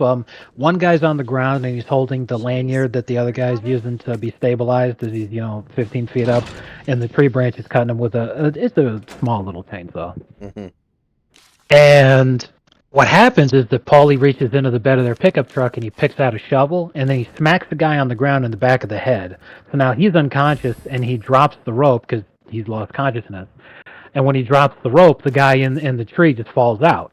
But he was holding a chainsaw. And Paulie's like, he jumped out of the tree. Came in with a chainsaw. I got a right to defend myself. And Paulie's just beating the shit out of him on the ground with his fucking shovel. Fucking quiz.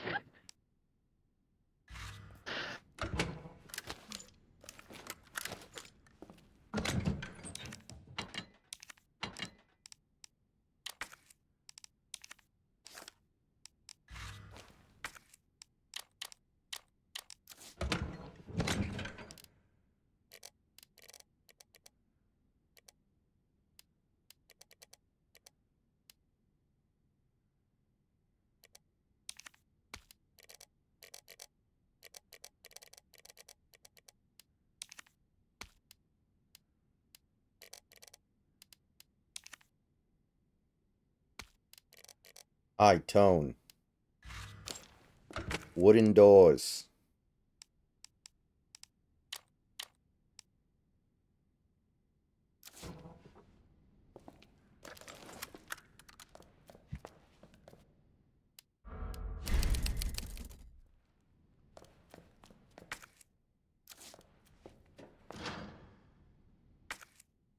So I guess The Sopranos is just on HBO Max, so it would be really easy for me to watch it. I'm already logged into it on my computer and everything, so I might do that.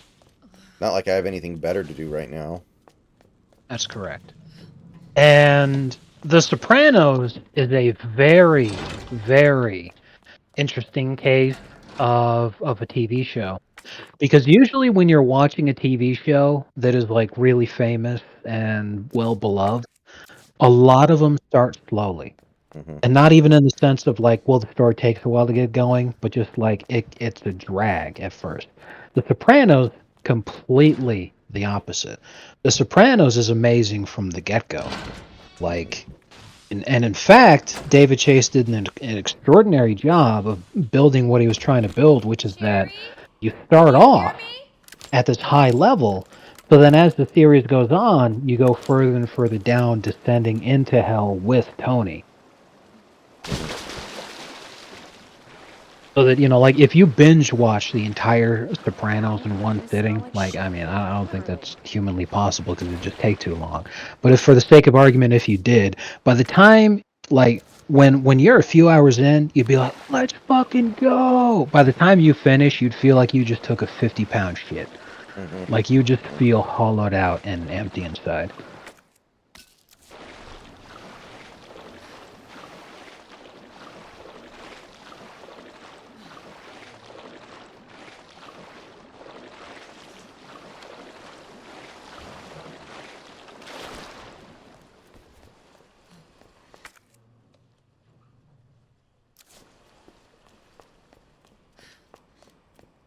I don't know what she looks like now. Probably not as good, but I do think that Meadow is one of the more beautiful women ever. Like, Yeah, I really liked the way that she looked too. Like I liked that's all a the smoke women, show. and yeah, I liked all the women in The Sopranos for sure. I really liked Meadow, like you said. I fucking loved Meadow's college roommate. You'll see her later on, but it was funny because in 2001, when that episode came out, she was looked at as being ridiculously fat. But you watch it now, and you're like, dude, she's really fucking fat. Just fucking. Yeah, that's like Renee Zellweger in Bridget Jones's Diary was supposed to be like obese. Yeah.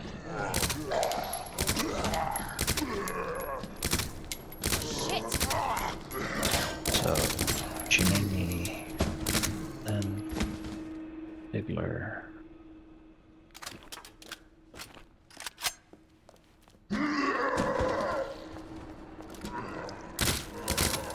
What the hell? Go down. Here's more recent pictures of Meadow.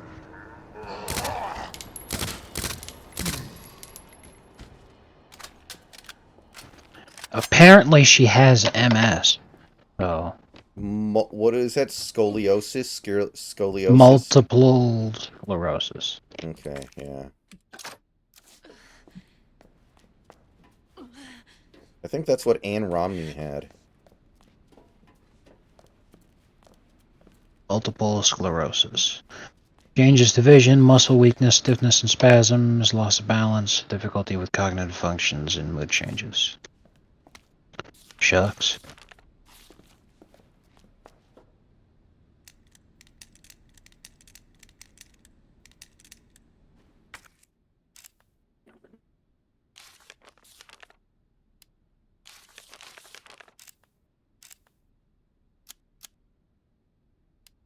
Okay.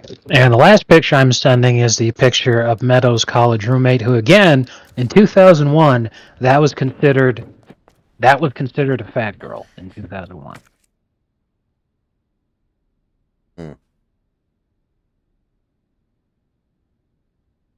I mean, just in terms of body, you look at that now and you're thinking of wife material, not fat girl. Right.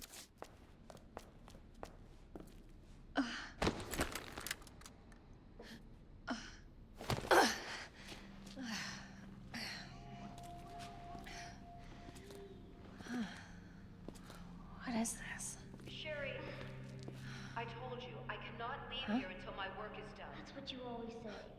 Sherry? Why didn't you stay in the house? It was safe there. Hey, Sherry!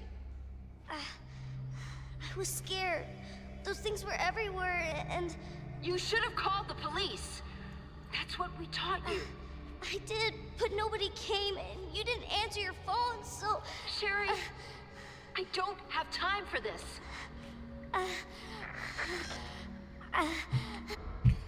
Be right back, everybody.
Okay, we are back.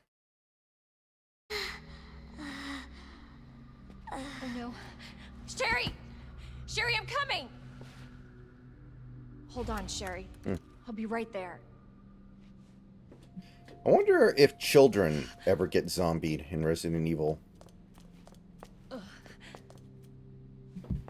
Like if there's like a bad ending cutscene where Sherry gets turned into a zombie. I imagine they wouldn't do that.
Oh man.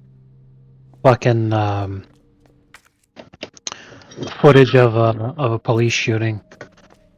Complete fucking retard stopped in this car who literally it's just a standard fucking pullover event and he escalates it into being shot by like fucking 5 cops.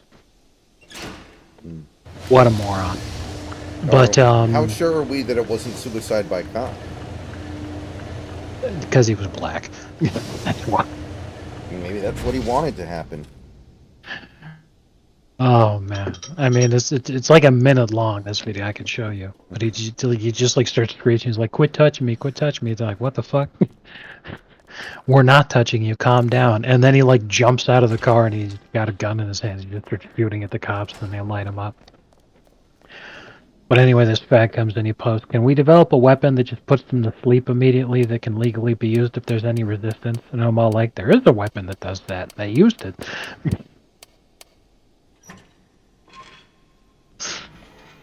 Oh man, that's a nice meme. Yeah, one day maybe they'll be able to invent that, but for now, this is the best they can do.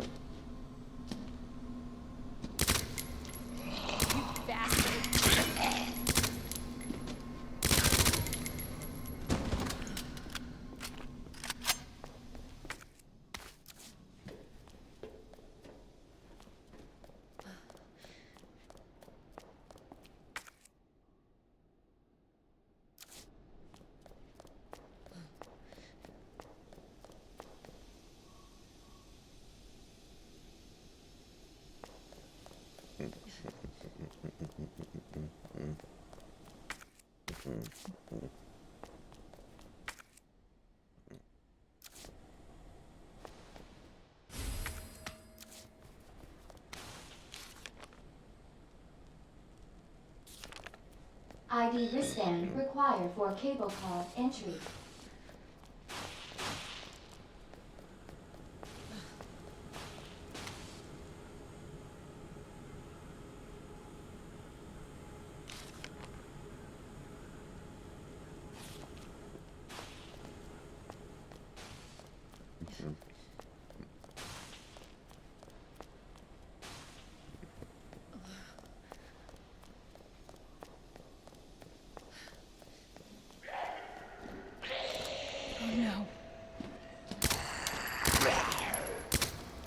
piece of shit.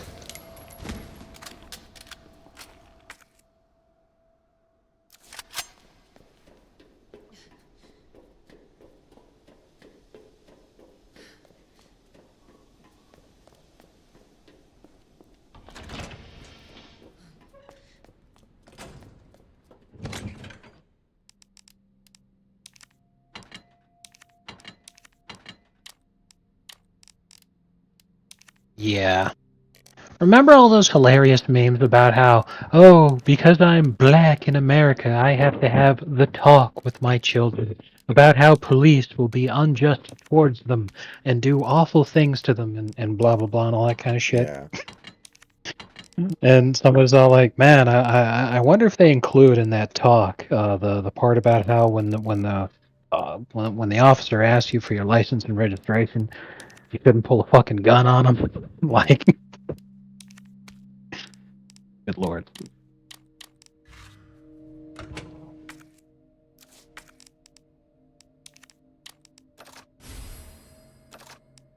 Well, I think that narrative probably makes them do it, right? When they get pulled over by a cop, they think they're already dead, so who cares? Right? I'm not sure. I just know that the same people who fought for body cams to be worn by cops are now fighting to have body cams removed from cops because the amount of deadly shootings have gone way up. Because police know that since this is being recorded, they know that they're justified and they have evidence for why this turned into a shoot. So they're just killing people way more often. And it's because people are goddamn dumbasses and fucking barbarians and they do retarded shit like this to cops all the time. But they're all like, if I don't have the video that shows that this guy randomly pulled a gun on me, and how the fuck is anybody gonna believe that license and registration turned into now he's fucking coming at me trying to kill me? But because I have the camera, I know I'm fully justified, so here, let me ventilate this guy. Jesus.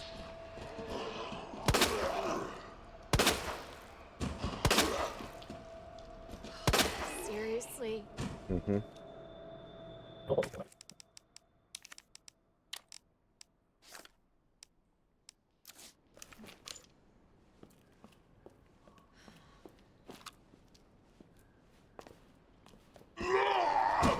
That kind of makes me think of, remember the old stat about how, like, statistically, helmets increased the number of head wounds during war? I think it was World War One. It increased the I number mean, shit. That, because more injured, less dead. yes. Mm-hmm. But in terms of what you're talking about, another good analogy is that there are way more head injuries in American football than there are in rugby. Mm-hmm. And that's because in American football, guys are wearing helmets, so they assume that their head can take more damage. They put their head at risk. But in rugby, because guys don't have helmets, they don't put their heads at risk because they're not stupid. Mm-hmm.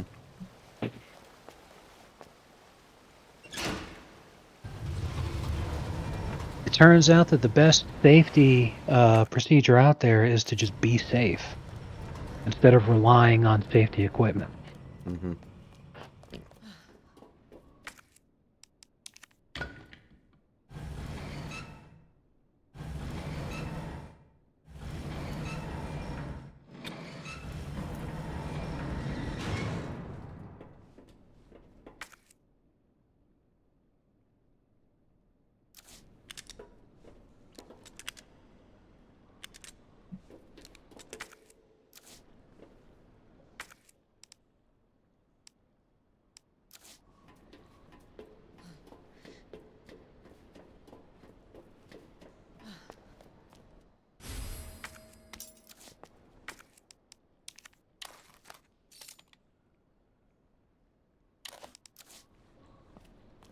Your charcoal briquette.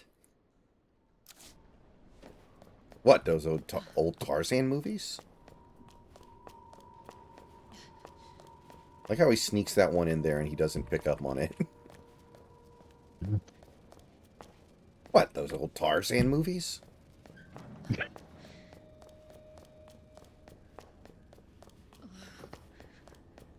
Jamal Ginsburg, the acidic homeboy.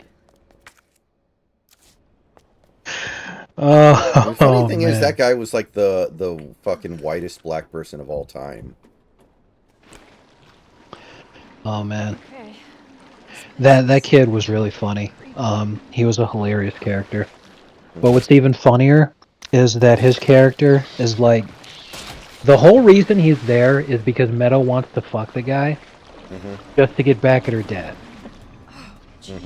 But the thing is that Meadow is a virgin, and she has sex with the guy, and as soon as he has sex with her for the first time, he just completely loses interest in her and just moves on. What, does she suck at it or something? No, he just wanted to fuck her, and there are lots of guys like that who either because they just want to take a girl's virginity and then move on, or because it's just a pump and dump. You know, there's lots of guys like that. So, you know, you just go fuck her and then lose interest. You don't care anymore. So then she's like, "Oh no, my dad was right," and begins the path to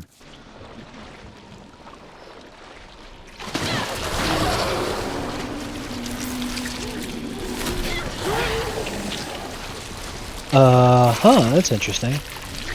Report that RFK reached out to Harris campaign about role in her administration in exchange for endorsement. He's done that with Trump now, so he's just trying to get something from one of the campaigns to drop out, and neither campaign is giving him anything. It's actually kind of hilarious. That is really funny that Kamala wouldn't. Because number one, she's obviously going to lose. So, like, she has nothing to lose there by agreeing to it.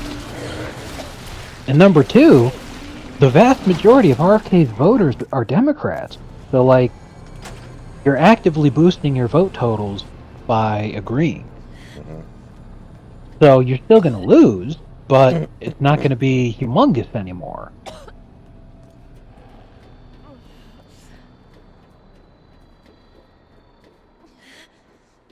I'm just not sure what RFK is thinking, though. Like, I feel like he doesn't want to be a Ross Perot type. Stop, Toxin! Like, remember that Family Guy episode where Peter turns his house into that free state? What was it called? Fucking Peterville? Toria. Yeah. And Pretoria. yeah, Pretoria, there we go. And then at the end, he's negotiating with the mayor, and he's like, can I have that pen? And he's like, no. That's what's going to happen with RFK. He's going to ask Trump, give me that pen, and I'll drop out and endorse you. And Trump will be like, no. He's like, let me see. Could I have the pen? I mean, this pen on my desk. This pen that there are millions of others like it that has no special value at all whatsoever. Yeah, can I have it? No.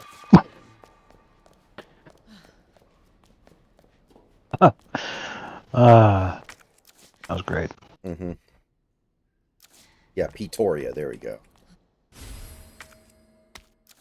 You know, once my difficulty in pitching started going up, because I'm using the dynamic difficulty in the show, when it was really, really low, I would get a bajillion strikeouts, but that was pretty much the only way to get people out. Because if they ever swung at the ball, they'd never make any fucking contact with it.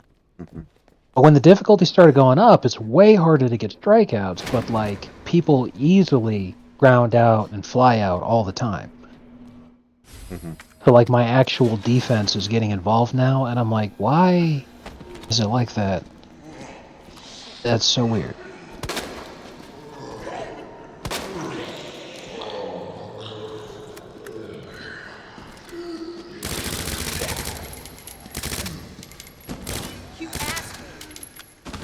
Anyway, yeah, my pitching difficulty is way the fuck back up again, and I'm in AAA now, so I'm just getting molested.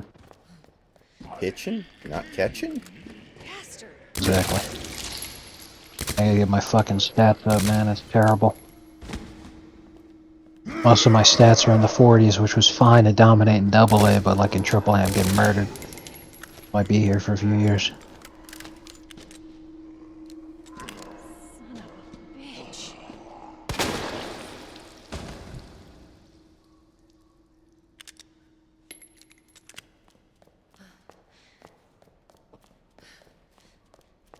Wow. That was one of the craziest things I've ever seen. What the fuck?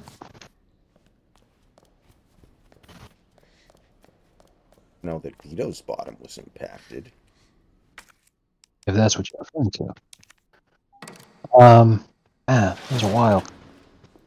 Guy hits the ball, it's fair, and it actually hits the first base. Mm-hmm. When it hits first base, it rockets up into the air. So the first baseman, he manages to run it down and catch it. And by the time it gets in his glove, the runner's like right in front of him. So then he just, like they collide and then the guy's out. Mm-hmm. But I'm, wow, that was crazy the way it just hit the base. That happens in real life sometimes, not often.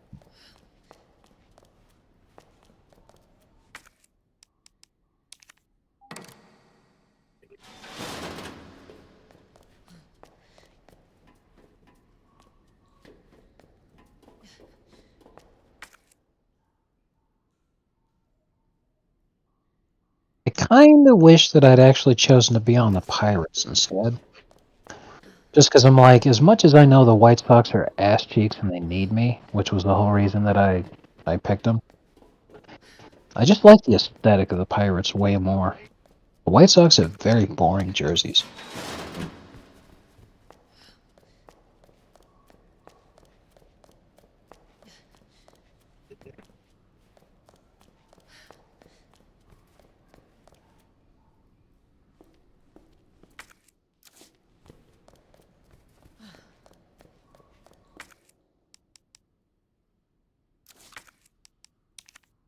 Last night I threw a 2-hitter and lost. I was pissed.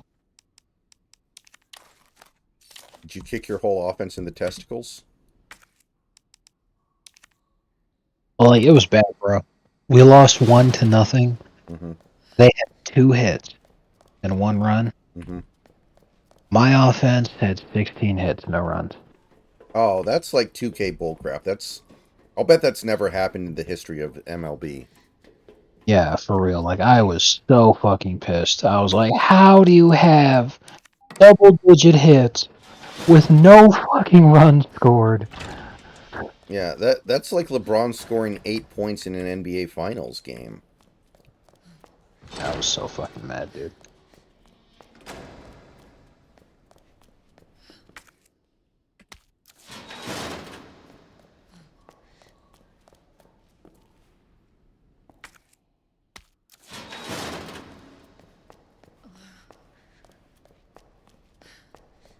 I just hate when I'm in a double play situation and they keep making contact because I'm pitching for contact, but they keep fouling it. Mm-hmm. And I'm like, will you either just fucking put it in play or miss?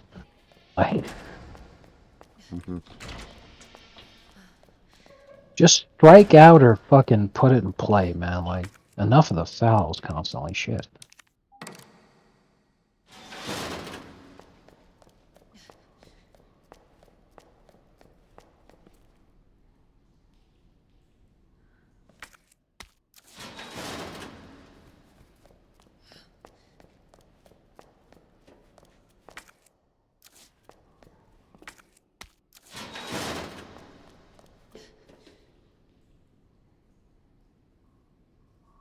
List of I don't know words. about you, but for me, the best feeling in pitching is when the sliders your strikeout pitch. That is good.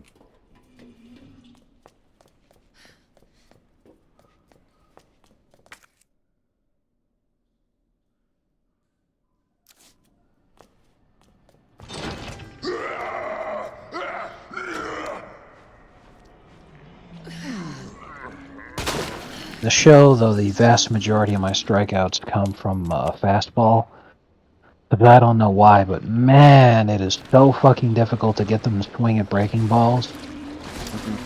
But they swing at a fastball, so you go up the ladder, and they just constantly chase. Mm-hmm. At least in terms of actually successfully striking out. And since the last show that I played seriously was the show 18, I'm like, this has been an issue for at least 6 fucking years. Like,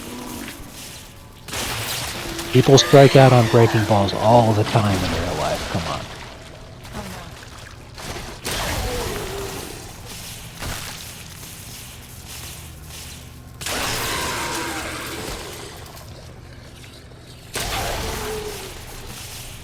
I imagine it's probably just a consequence of playing on the highest difficulty. Makes sense. Wow, this gun's really good. I can't believe I didn't get this gun when I was doing Leon A. Holy shit. Oh, this would have made the game easy mode the rest of the way. I stopped watching this stream. So what gun are you? The spark shot. Oh! Yeah, that's a really good gun. I don't think you get access to it the first run through. Maybe. I know there was one gun I didn't bother getting, and I assume it's that one, but it might not be, yeah. Oh, shit.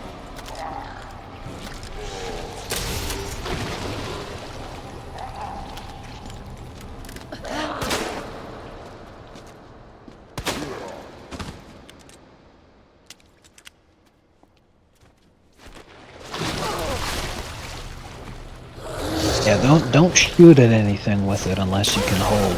Yeah.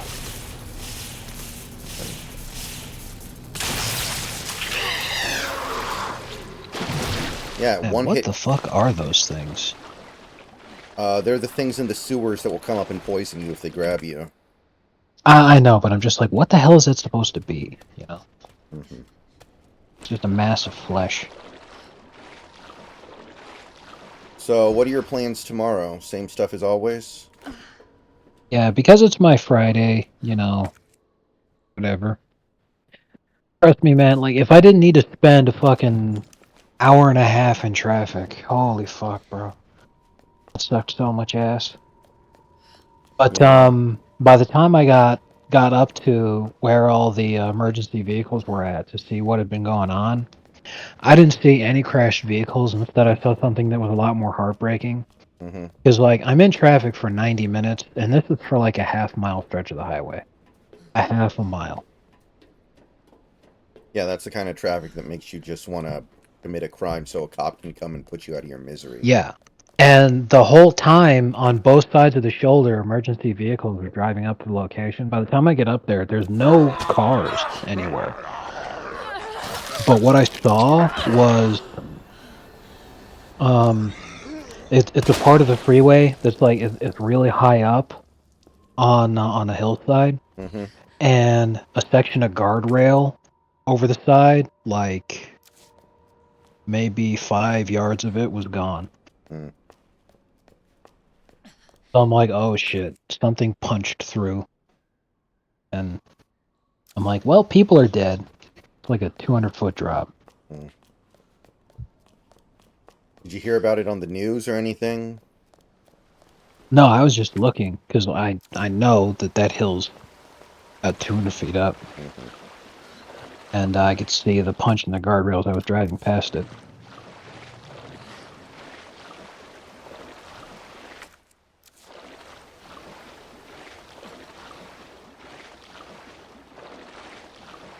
Oh, fucking swing, you cunt. My god.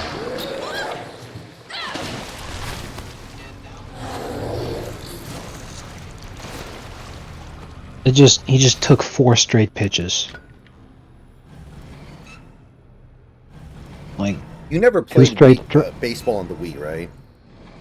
That's right. Okay.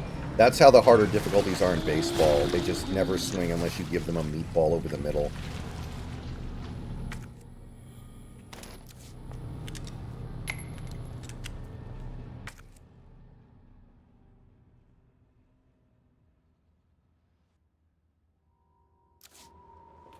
I can definitely understand not swinging on the first 2 pitches, because, you know, whatever.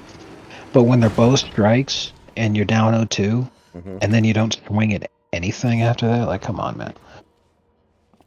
I got him on the 5th pitch because I just threw it right back in the zone, and he just still. And I'm like, what the fuck are you even doing? Like,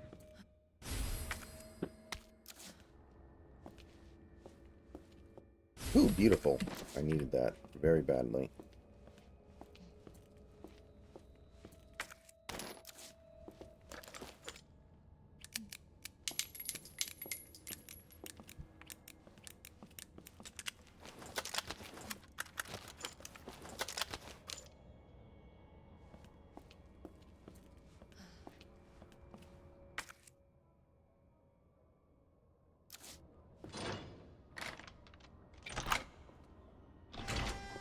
I was surprised. With my first baseman, I hit a grand slam earlier, and I did not get an achievement for hitting the grand slam. I did not think that would happen. I thought a grand slam would have been an achievement. I would have And I too. say that because it's an achievement to get a strikeout after you give up a hit. Just a base hit. Son of a bitch. It's also another achievement to get a strikeout right after you walk a guy. Mm-hmm. So I'm like, what the fuck? Hitting a grand slam is not an achievement. Fucking walk-off grand slam, too. We were down by 2. Oh yeah, that should be an achievement all day. That is weird. Like,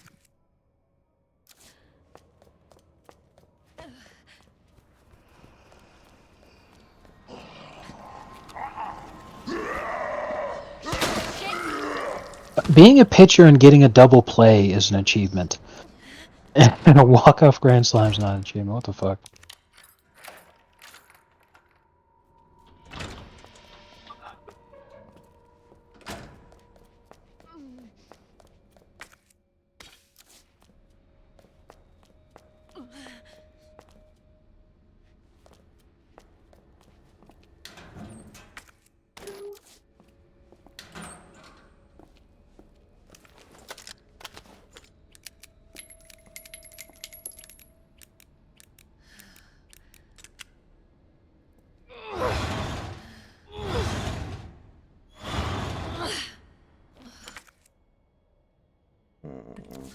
Mm-hmm.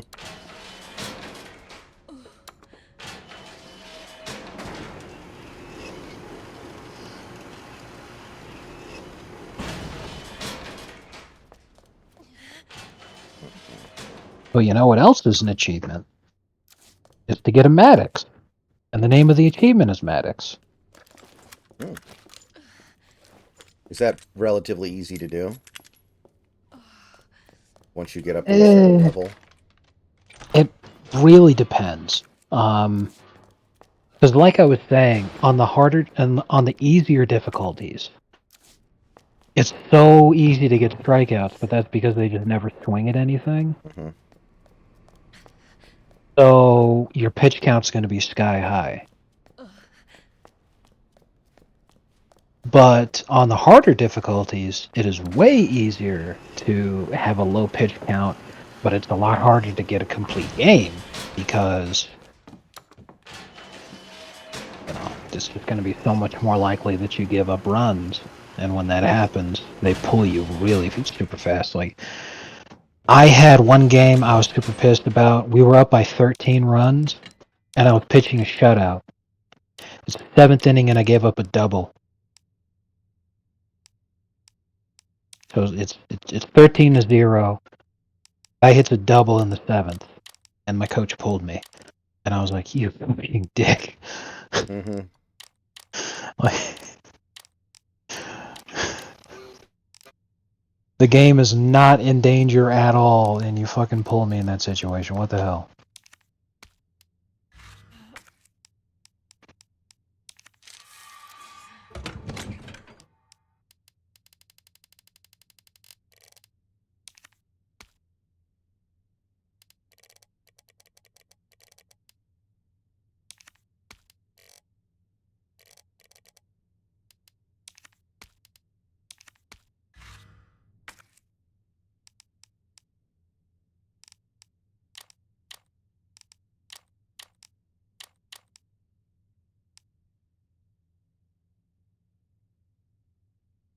Big Country wants to know what difficulty you're on.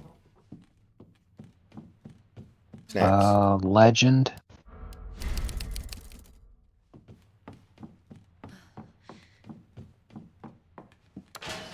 I used dynamic difficulty and it's already gotten up to legend. I don't know if there's higher than this.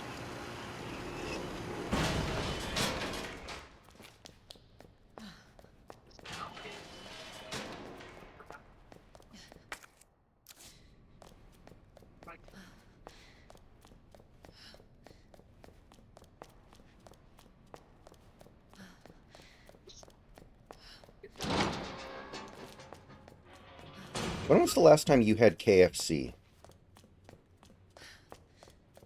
Very, very long time. Because if I want fried chicken, I do not go to KFC. There are way, way better options in my town. Yeah. The last time I think I went to KFC for myself was pre-COVID when they still had Long John Silver's attached.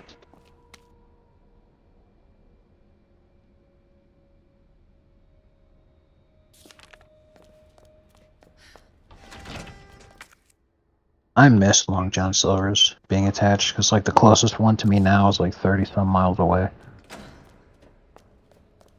Yeah, That KFC in my town is like right down the street basically.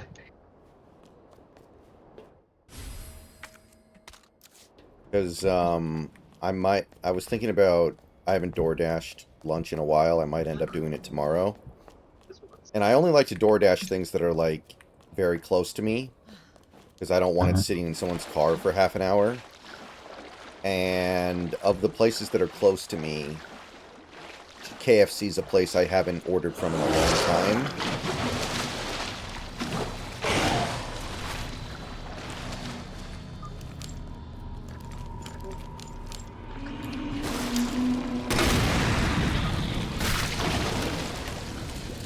Well, I just don't know how you feel about other fried chickens, because like my favorite is there's a Ralph grocery store next to me. The fried chicken at their deli is like some of the best I've ever had.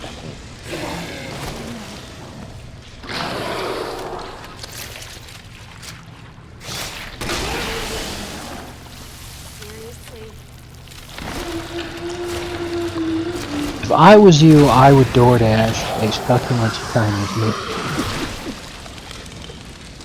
This is democracy manifest. I fucking love that guy. Rest in peace, King. That shit was so fucking funny.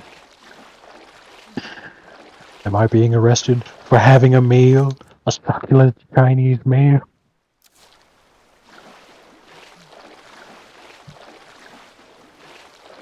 Can someone please give me the timestamps and episode numbers for all appearances of Masato's succulent grippers? Jesus Christ. Absolutely based. I may actually get a Maddox this game, because we're up 3-0, it's the bottom of the 8th, and I have 82 pitches with 1 out.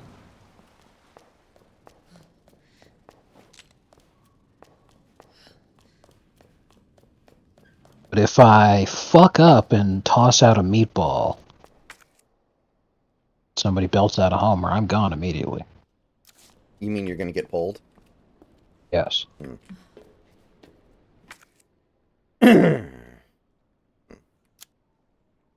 You gotta be real careful.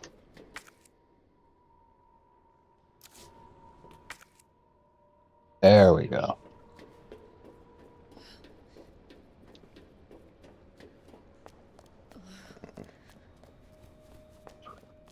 I feel so hard to strike people out with change-ups.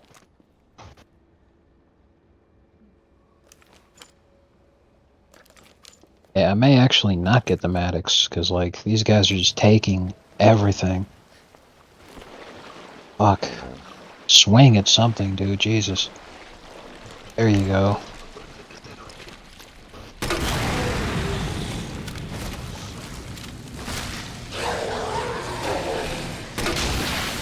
$89 fucking pitches. Ugh. Like, just swing, man. Stop fouling it, for fuck's sake. Put it in play. Yeah, I'm not getting the medics. Damn it.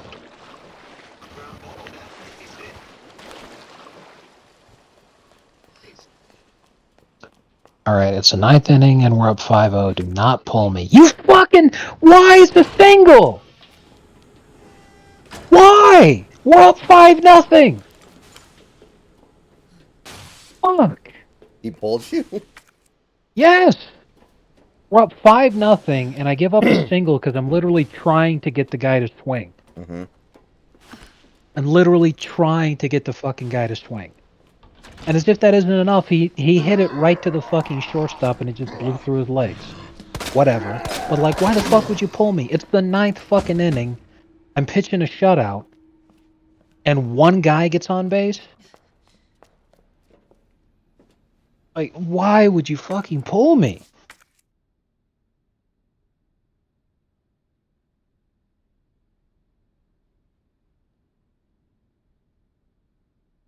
I don't know if they have it in this game, but like, if they do, I'm gonna get this perk instantly the moment that it's available to me. I heard people talking about there may be a perk where you can activate it to refuse to get pulled. Mm-hmm. Because I'm like, bro, what the fuck? It's the 9th inning and I'm pitching Tell a your shutout. manager to F off. Exactly. That's It's funny. the 9th inning and I'm pitching a shutout. It's like, we're up 5-0. I tell you what. Let them score before you fucking pull me, okay? Especially on account of the fact that our fucking closer's got an ERA over 5. And I'm like, why would you pull me? We ended up losing! You're kidding. I was just about to say, I hope you lose now. Your team loses now. We lose 5-7. Holy shit! I was literally just about to say, I hope your team loses now. What? Why? God damn it. Please. Oh, please, stop. A succulent Chinese meal. No.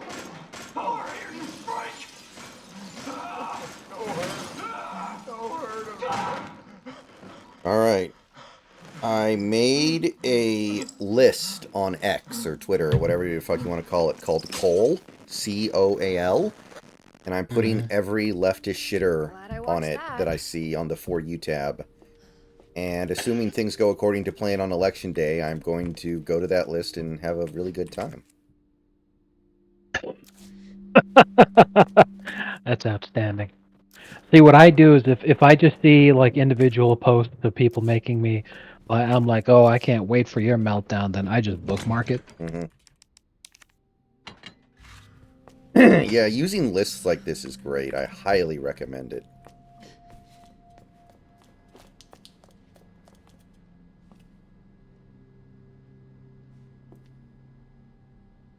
Rook's next to the knight, but not facing the queen.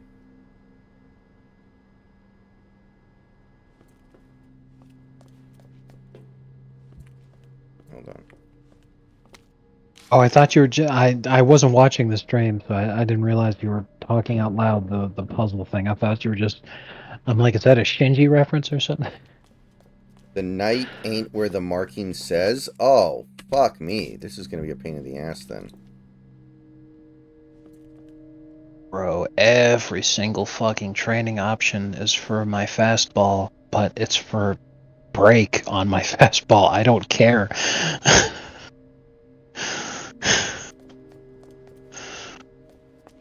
Okay, relative to the pawn, what do we have?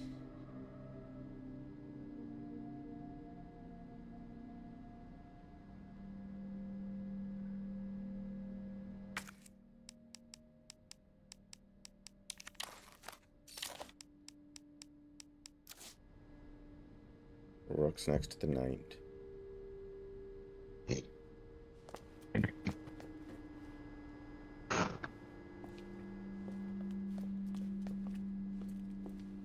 Dude, I lost so much time being stuck in traffic. It's already midnight.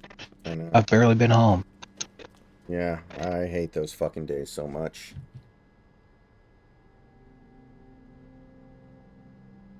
And then, like, I feel bad about it every time I think about it, because, again, whoever that was is dead.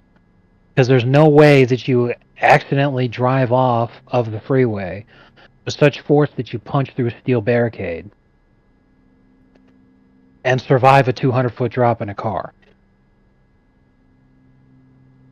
So, like, every time I'm like, man, that traffic sucked, I'm like, dude, somebody died. Like, and I just feel bad. Plus, a man died. Exactly.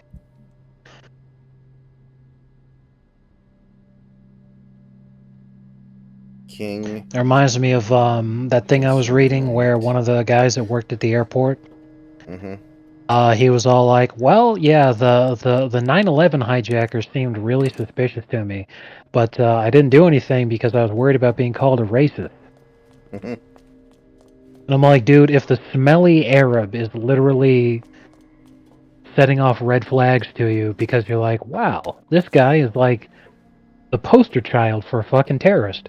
And you're like, no, I don't want to be racist.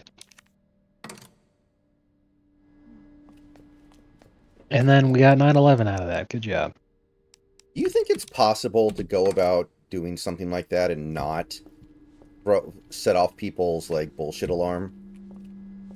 You know, where you're clearly hiding something. You know, like I saw the It's scene possible. where Vito gets confronted because they want to bring him in to talk to Tony about the fact that they discovered that he's gay.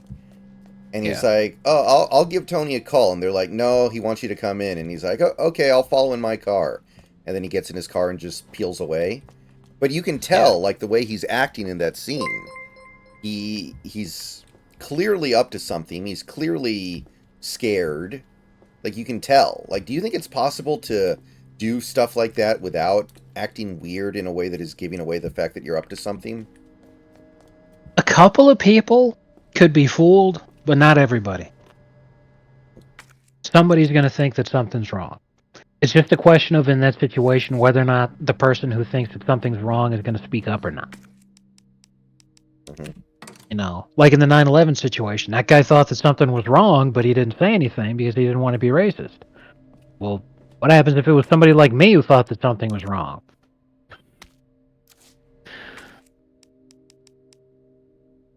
Well, then you're screwed. Hey, Smoke Tires, welcome to the stream. Thank you for the 6-person raid. What's going on? Yeah, I'm having a really hard time because the note says the night ain't where the case marking says. And the knight is the only clue I get other than the pawn, and the pawn is not referenced in the note at all. So that is really confusing to me. So if the king is not next to the queen, that would mean the queen is here?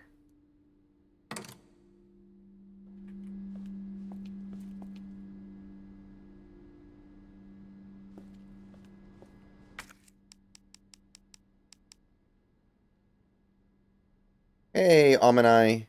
Does the knight belong there? Yeah, you're right. I know that. Okay. Yeah, there's nothing in that sentence about the bishop either. So there's so little information that you have to work with here. Nah, that would have been crazy. Not my forte. If I had gotten that right, that would have been insane.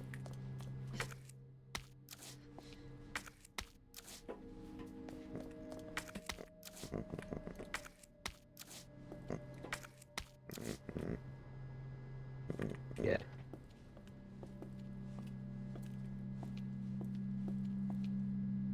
But facing the knight right at the end.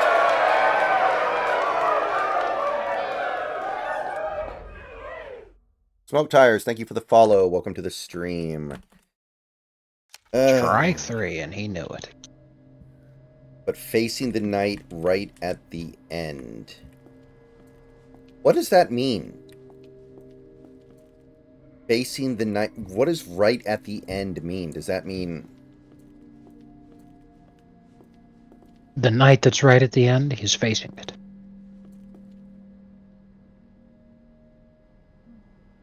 Does that work?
Yeah, I have no idea how I was supposed to figure that out on my own, but whatever.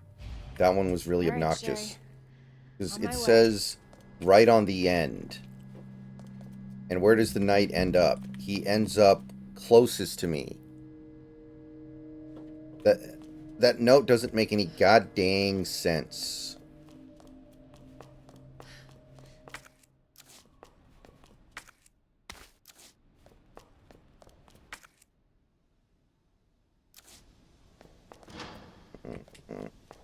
Okay, here's the room. Here's the Ada room. It was on the right side. Okay. Power must be out. The end meant to the front. Well, that's stupid. Whoever wrote that note needs to, like, I don't know, learn English. Didn't a bunch of Japanese people make this? Well, apparently Shinji Mikami did not work on this, by the way, which confuses and saddens me because he was always the Resident Evil director, and I don't know how long he's been out, but...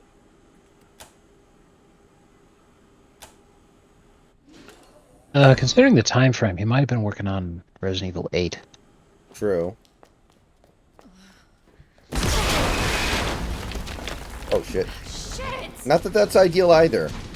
Because Resident Evil 8 was not nearly as good as this. So if Shinji Mikami's the one behind 8, that means he's no longer the king of Resident Evil creation.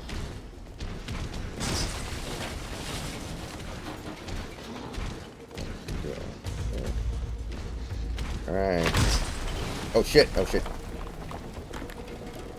I just finished Leon's rerun and made it halfway through Claire's run.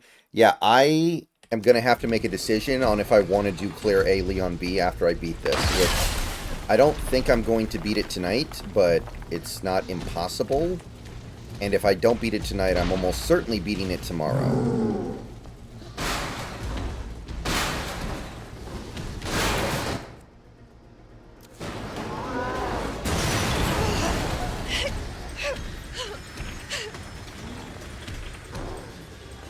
Oh shit.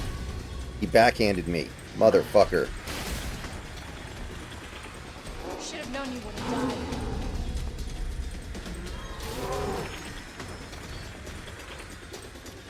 Oh yeah, this part. I remember this part.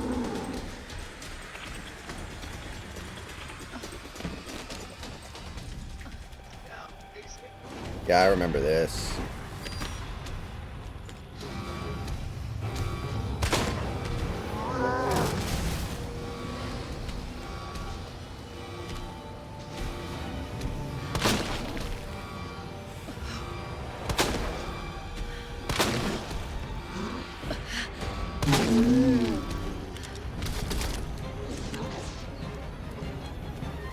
Have I got a surprise for you?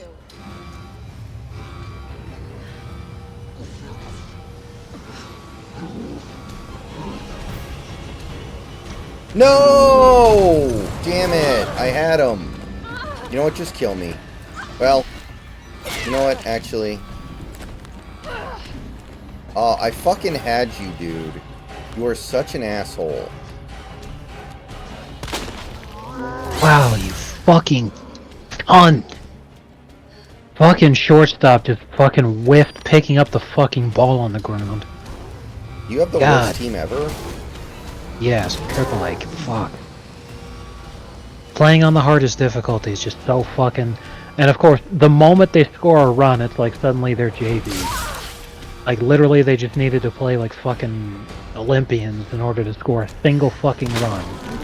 As they have a 1-0 lead, that's when it's time to, okay, time to suck ass again.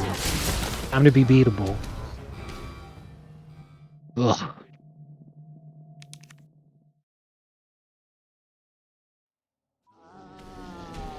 Oh, now the game thinks that I lost confidence, so I can't locate. I'm aiming for the dead center of the strike zone and I'm throwing balls.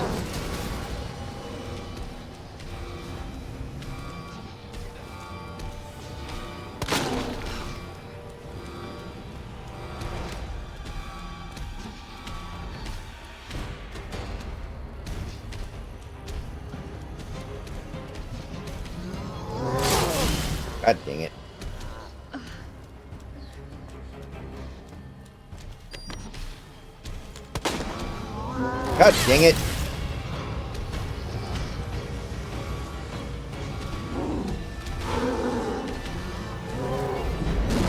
Oh! Okay. Okay, we got this, though. We got this. No, I do not need to go to pussy mode. I do not need to go to pussy mode. Screw you, game.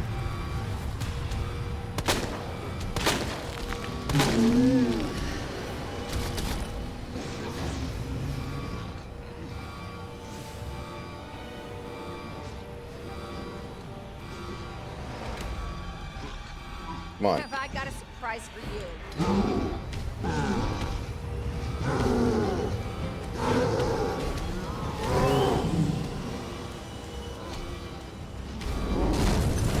Damn it. Dude, come on.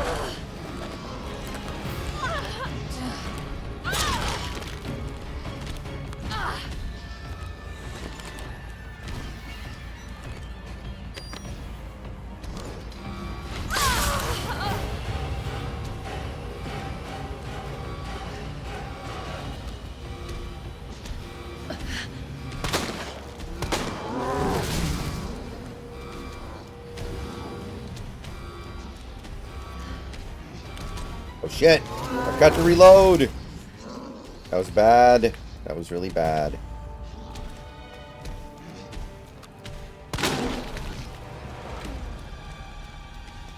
Alright, time for an encore. Oh, I'm dead. Man, it is so hard to line him up. I swear to God, this guy isn't a mindless monster. A mindless monster would not be able to do all this.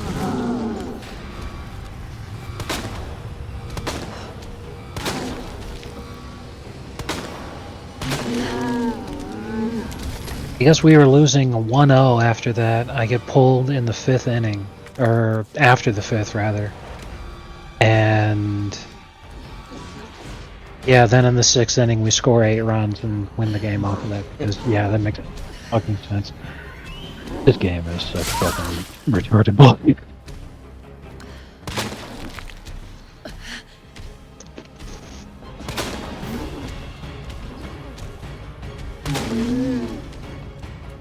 Have I got a surprise for you? If I just stayed in the fucking game, I'd have gotten credit for that, but no.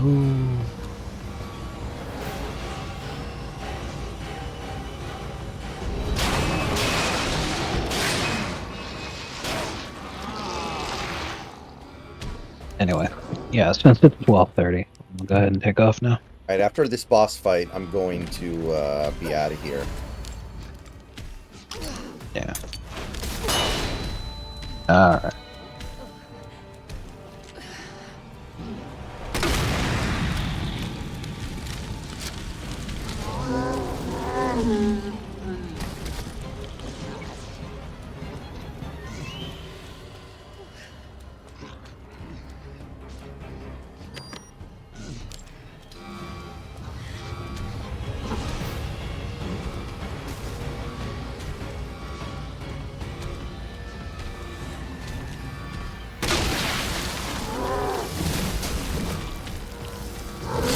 Damn it! Oh man, this is gonna be tight. I down him by swiping with the knife. Yeah, I'm gonna take too much damage if I do that. I don't think I'm gonna be able to do that, so...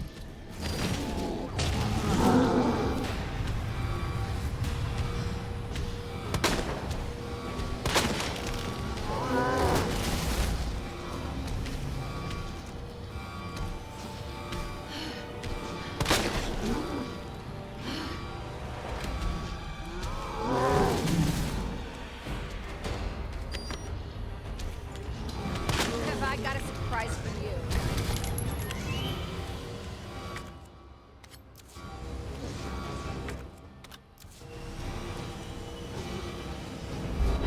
No! Dude, I was not in front of that. Are you kidding me? That was actually really good what I had set up there. Screw you, game. Screw you. Screw and you.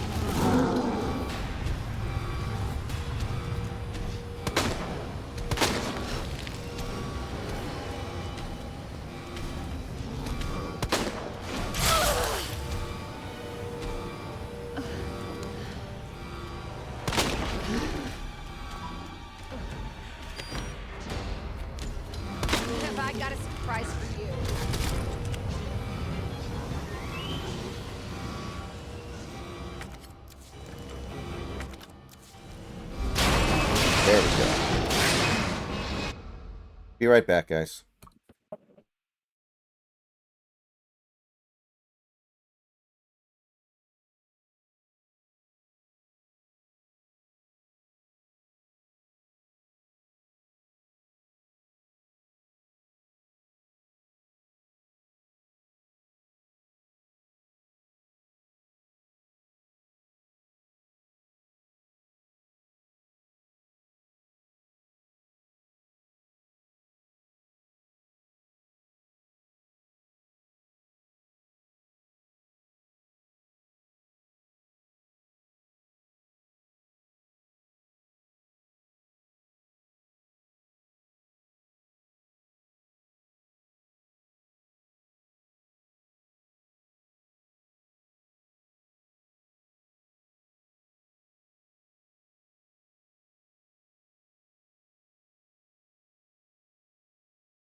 Okay, we are back. Oh man, I've got some bad news. Okay. What's up? It turns out that the thing they're doing where they do backwards compatible games on the Series X, and they've been working hard on getting Xbox games. Yeah. Well, that because Microsoft's been spending a lot of money and not making a lot of money back, they've kind of All right, time for an encore. decided to stop that. Oh.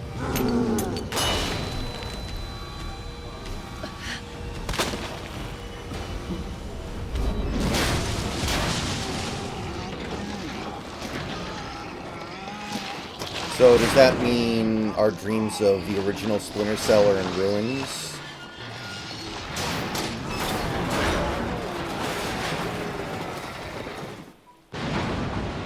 Well, that's something I'm actually trying to figure out right now, because apparently they had already made Splinter Cell backwards compatible for the Xbox One back in 2019. So I'm trying to figure out how and why it's not available to purchase anymore. So I'm Googling it, and if I find anything out, I'll let you know.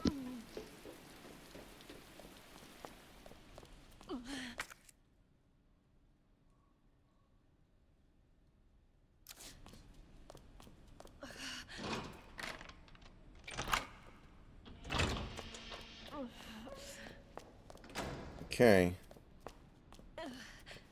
Need to heal up here real quick.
Alright.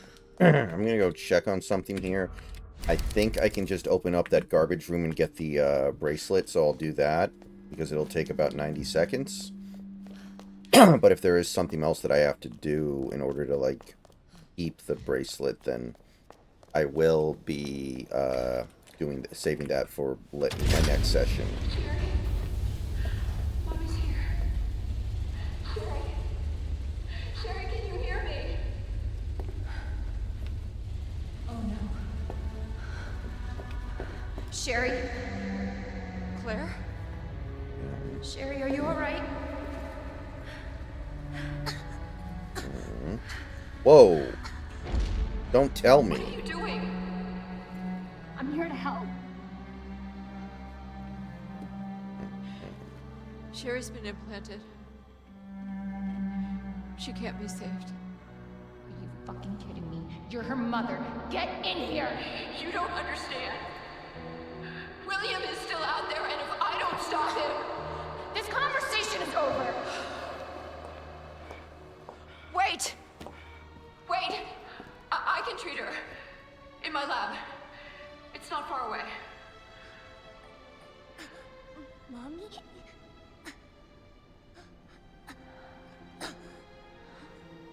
There's not enough time. Millions of lives are at stake. Sherry, Mommy loves you, sweetie. Goodbye.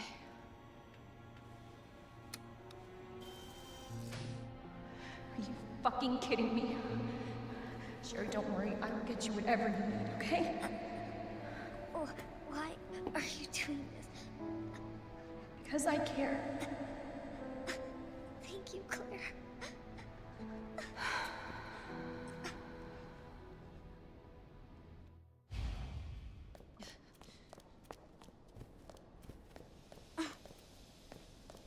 Can't pick up a goddamn plant? Can I at least go save? Said her lab's not far. Wait, that cable car.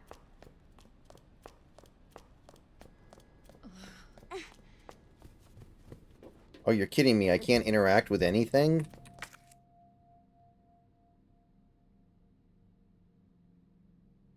So I game share with my bro, and he just got off work, and he got Alan Wake 2 and RoboCop. I heard the RoboCop game was just okay, but Alan Wake 2 was like GOTY material. Hold on, Sherry. You're gonna be fine. Alright. I guess I may as well get to the lab, since we're almost there. Almost there, Sherry. We're almost there. I can't believe I can't pick up a goddamn herb, though. And I can't open the door? So, having Googled it, what I'm finding is that no one really knows why Splinter Cell 1 and 2 were delisted. Mm-hmm. They were delisted about a year ago, March of 2023, I think. People have speculated that the reason is that Ubisoft may be trying to get them on their little Ubisoft Game Pass thing that they do, but they haven't appeared yet. And Oh, good. Cable car. they've speculated that they might do like a Master Chief Collection style thing where they put all the games together in a big collection, so they delisted them ahead of time so that people would want to get them. However, all of it is just speculation. They're delisted. There's no plans whatsoever to bring them back. Okay. And what's weird is that if you have the physical disc, it works. Just hold on, Sherry, okay? But you can't buy the You're gonna be digital just copy online anymore, which is just so stupid. Yeah. What is it, Okay. like a Check frickin'... everything. Like, is it No one of those turning back. lost NES games that you literally can't find anymore because the code's gone and no cartridges still exist? Like, this is 2024. It is so insanely stupid. So I'm actually going to check all the games that are on Ubisoft's thing, because if the Splinter Cell games are here, then I've got my answer. But I don't know if they will be or not. I'm just looking. Yeah, I don't think Sherry got infected like this in the original game either, so they added plenty of stuff. Are you okay? Wow, not a single Splinter Cell game. Matter of fact, the only Tom Clancy games that are even on the Ubisoft Plus is Rainbow Six. And I'm like, but it's fucking Ubisoft. Are you kidding? Rainbow Six sucks anyway. Are you kidding me? Why? You're doing just Like, fine without me. So I came along and got you all sorts of trouble. that is so stupid. Years. That is so fucking stupid. I don't even know what to say about it. Why not? So pretty. It's just so disappointing. It's from my mom. For my birthday last year.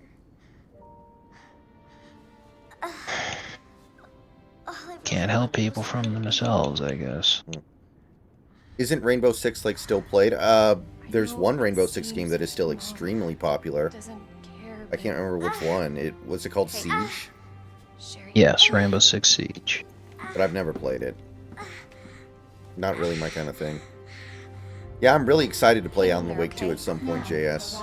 I don't know if it's on Game Pass, but maybe I'll play it there so I don't have to buy it. It's okay. I've got you. Come on. Okay. Alright, let's get to a save point here.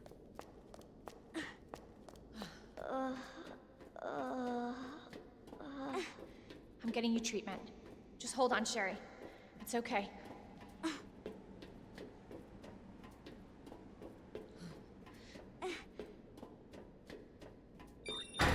For your safety, stand clear until the doors. Well, JS, we all know that's bullshit because the Dead Space remake sold really well and they're still not going to remake Dead Space 2. They don't give a damn about sales numbers. So, screw them. Yeah. I think what's going on here is that no one wants to say it because it sounds really bad. But, we're basically in a video game crash right now.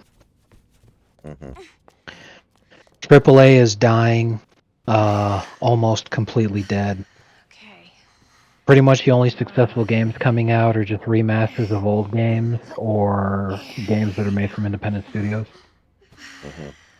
And major companies are running out of money to be able to do things Something here.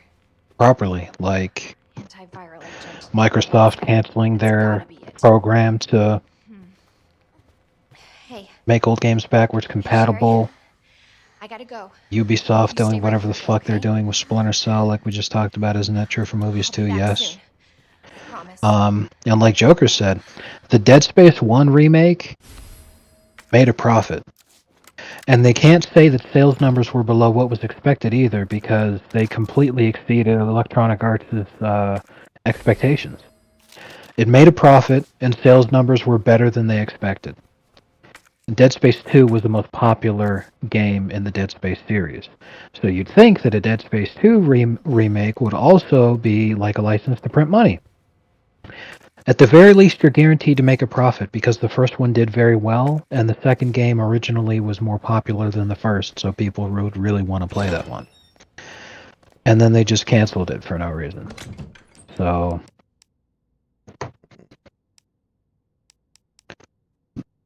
the only real reason that you can come up with is they're like, we don't have the actual ability to do that on hand right now, even if we're sure that it's going to make a profit. We're relying on loans in order to make money, and right now we're in debt up to our fucking eyeballs from all the fucking slop that we've released. So we can't get anybody to want to fund a sure thing, which is heartbreaking, but All right, so that'll do it for tonight's stream. We will definitely beat this game tomorrow, even if Snacks gets home super late again and we only get 2 hours in. 2 hours will be enough, I think, especially because I know what to do. So even if that happens, we'll do it. And I don't think that's going to happen again because that was a very much an aberration. So yeah, we will be beating the game tomorrow unless we just decide to not play it. Thanks for coming out, everybody. I'll see you guys later on.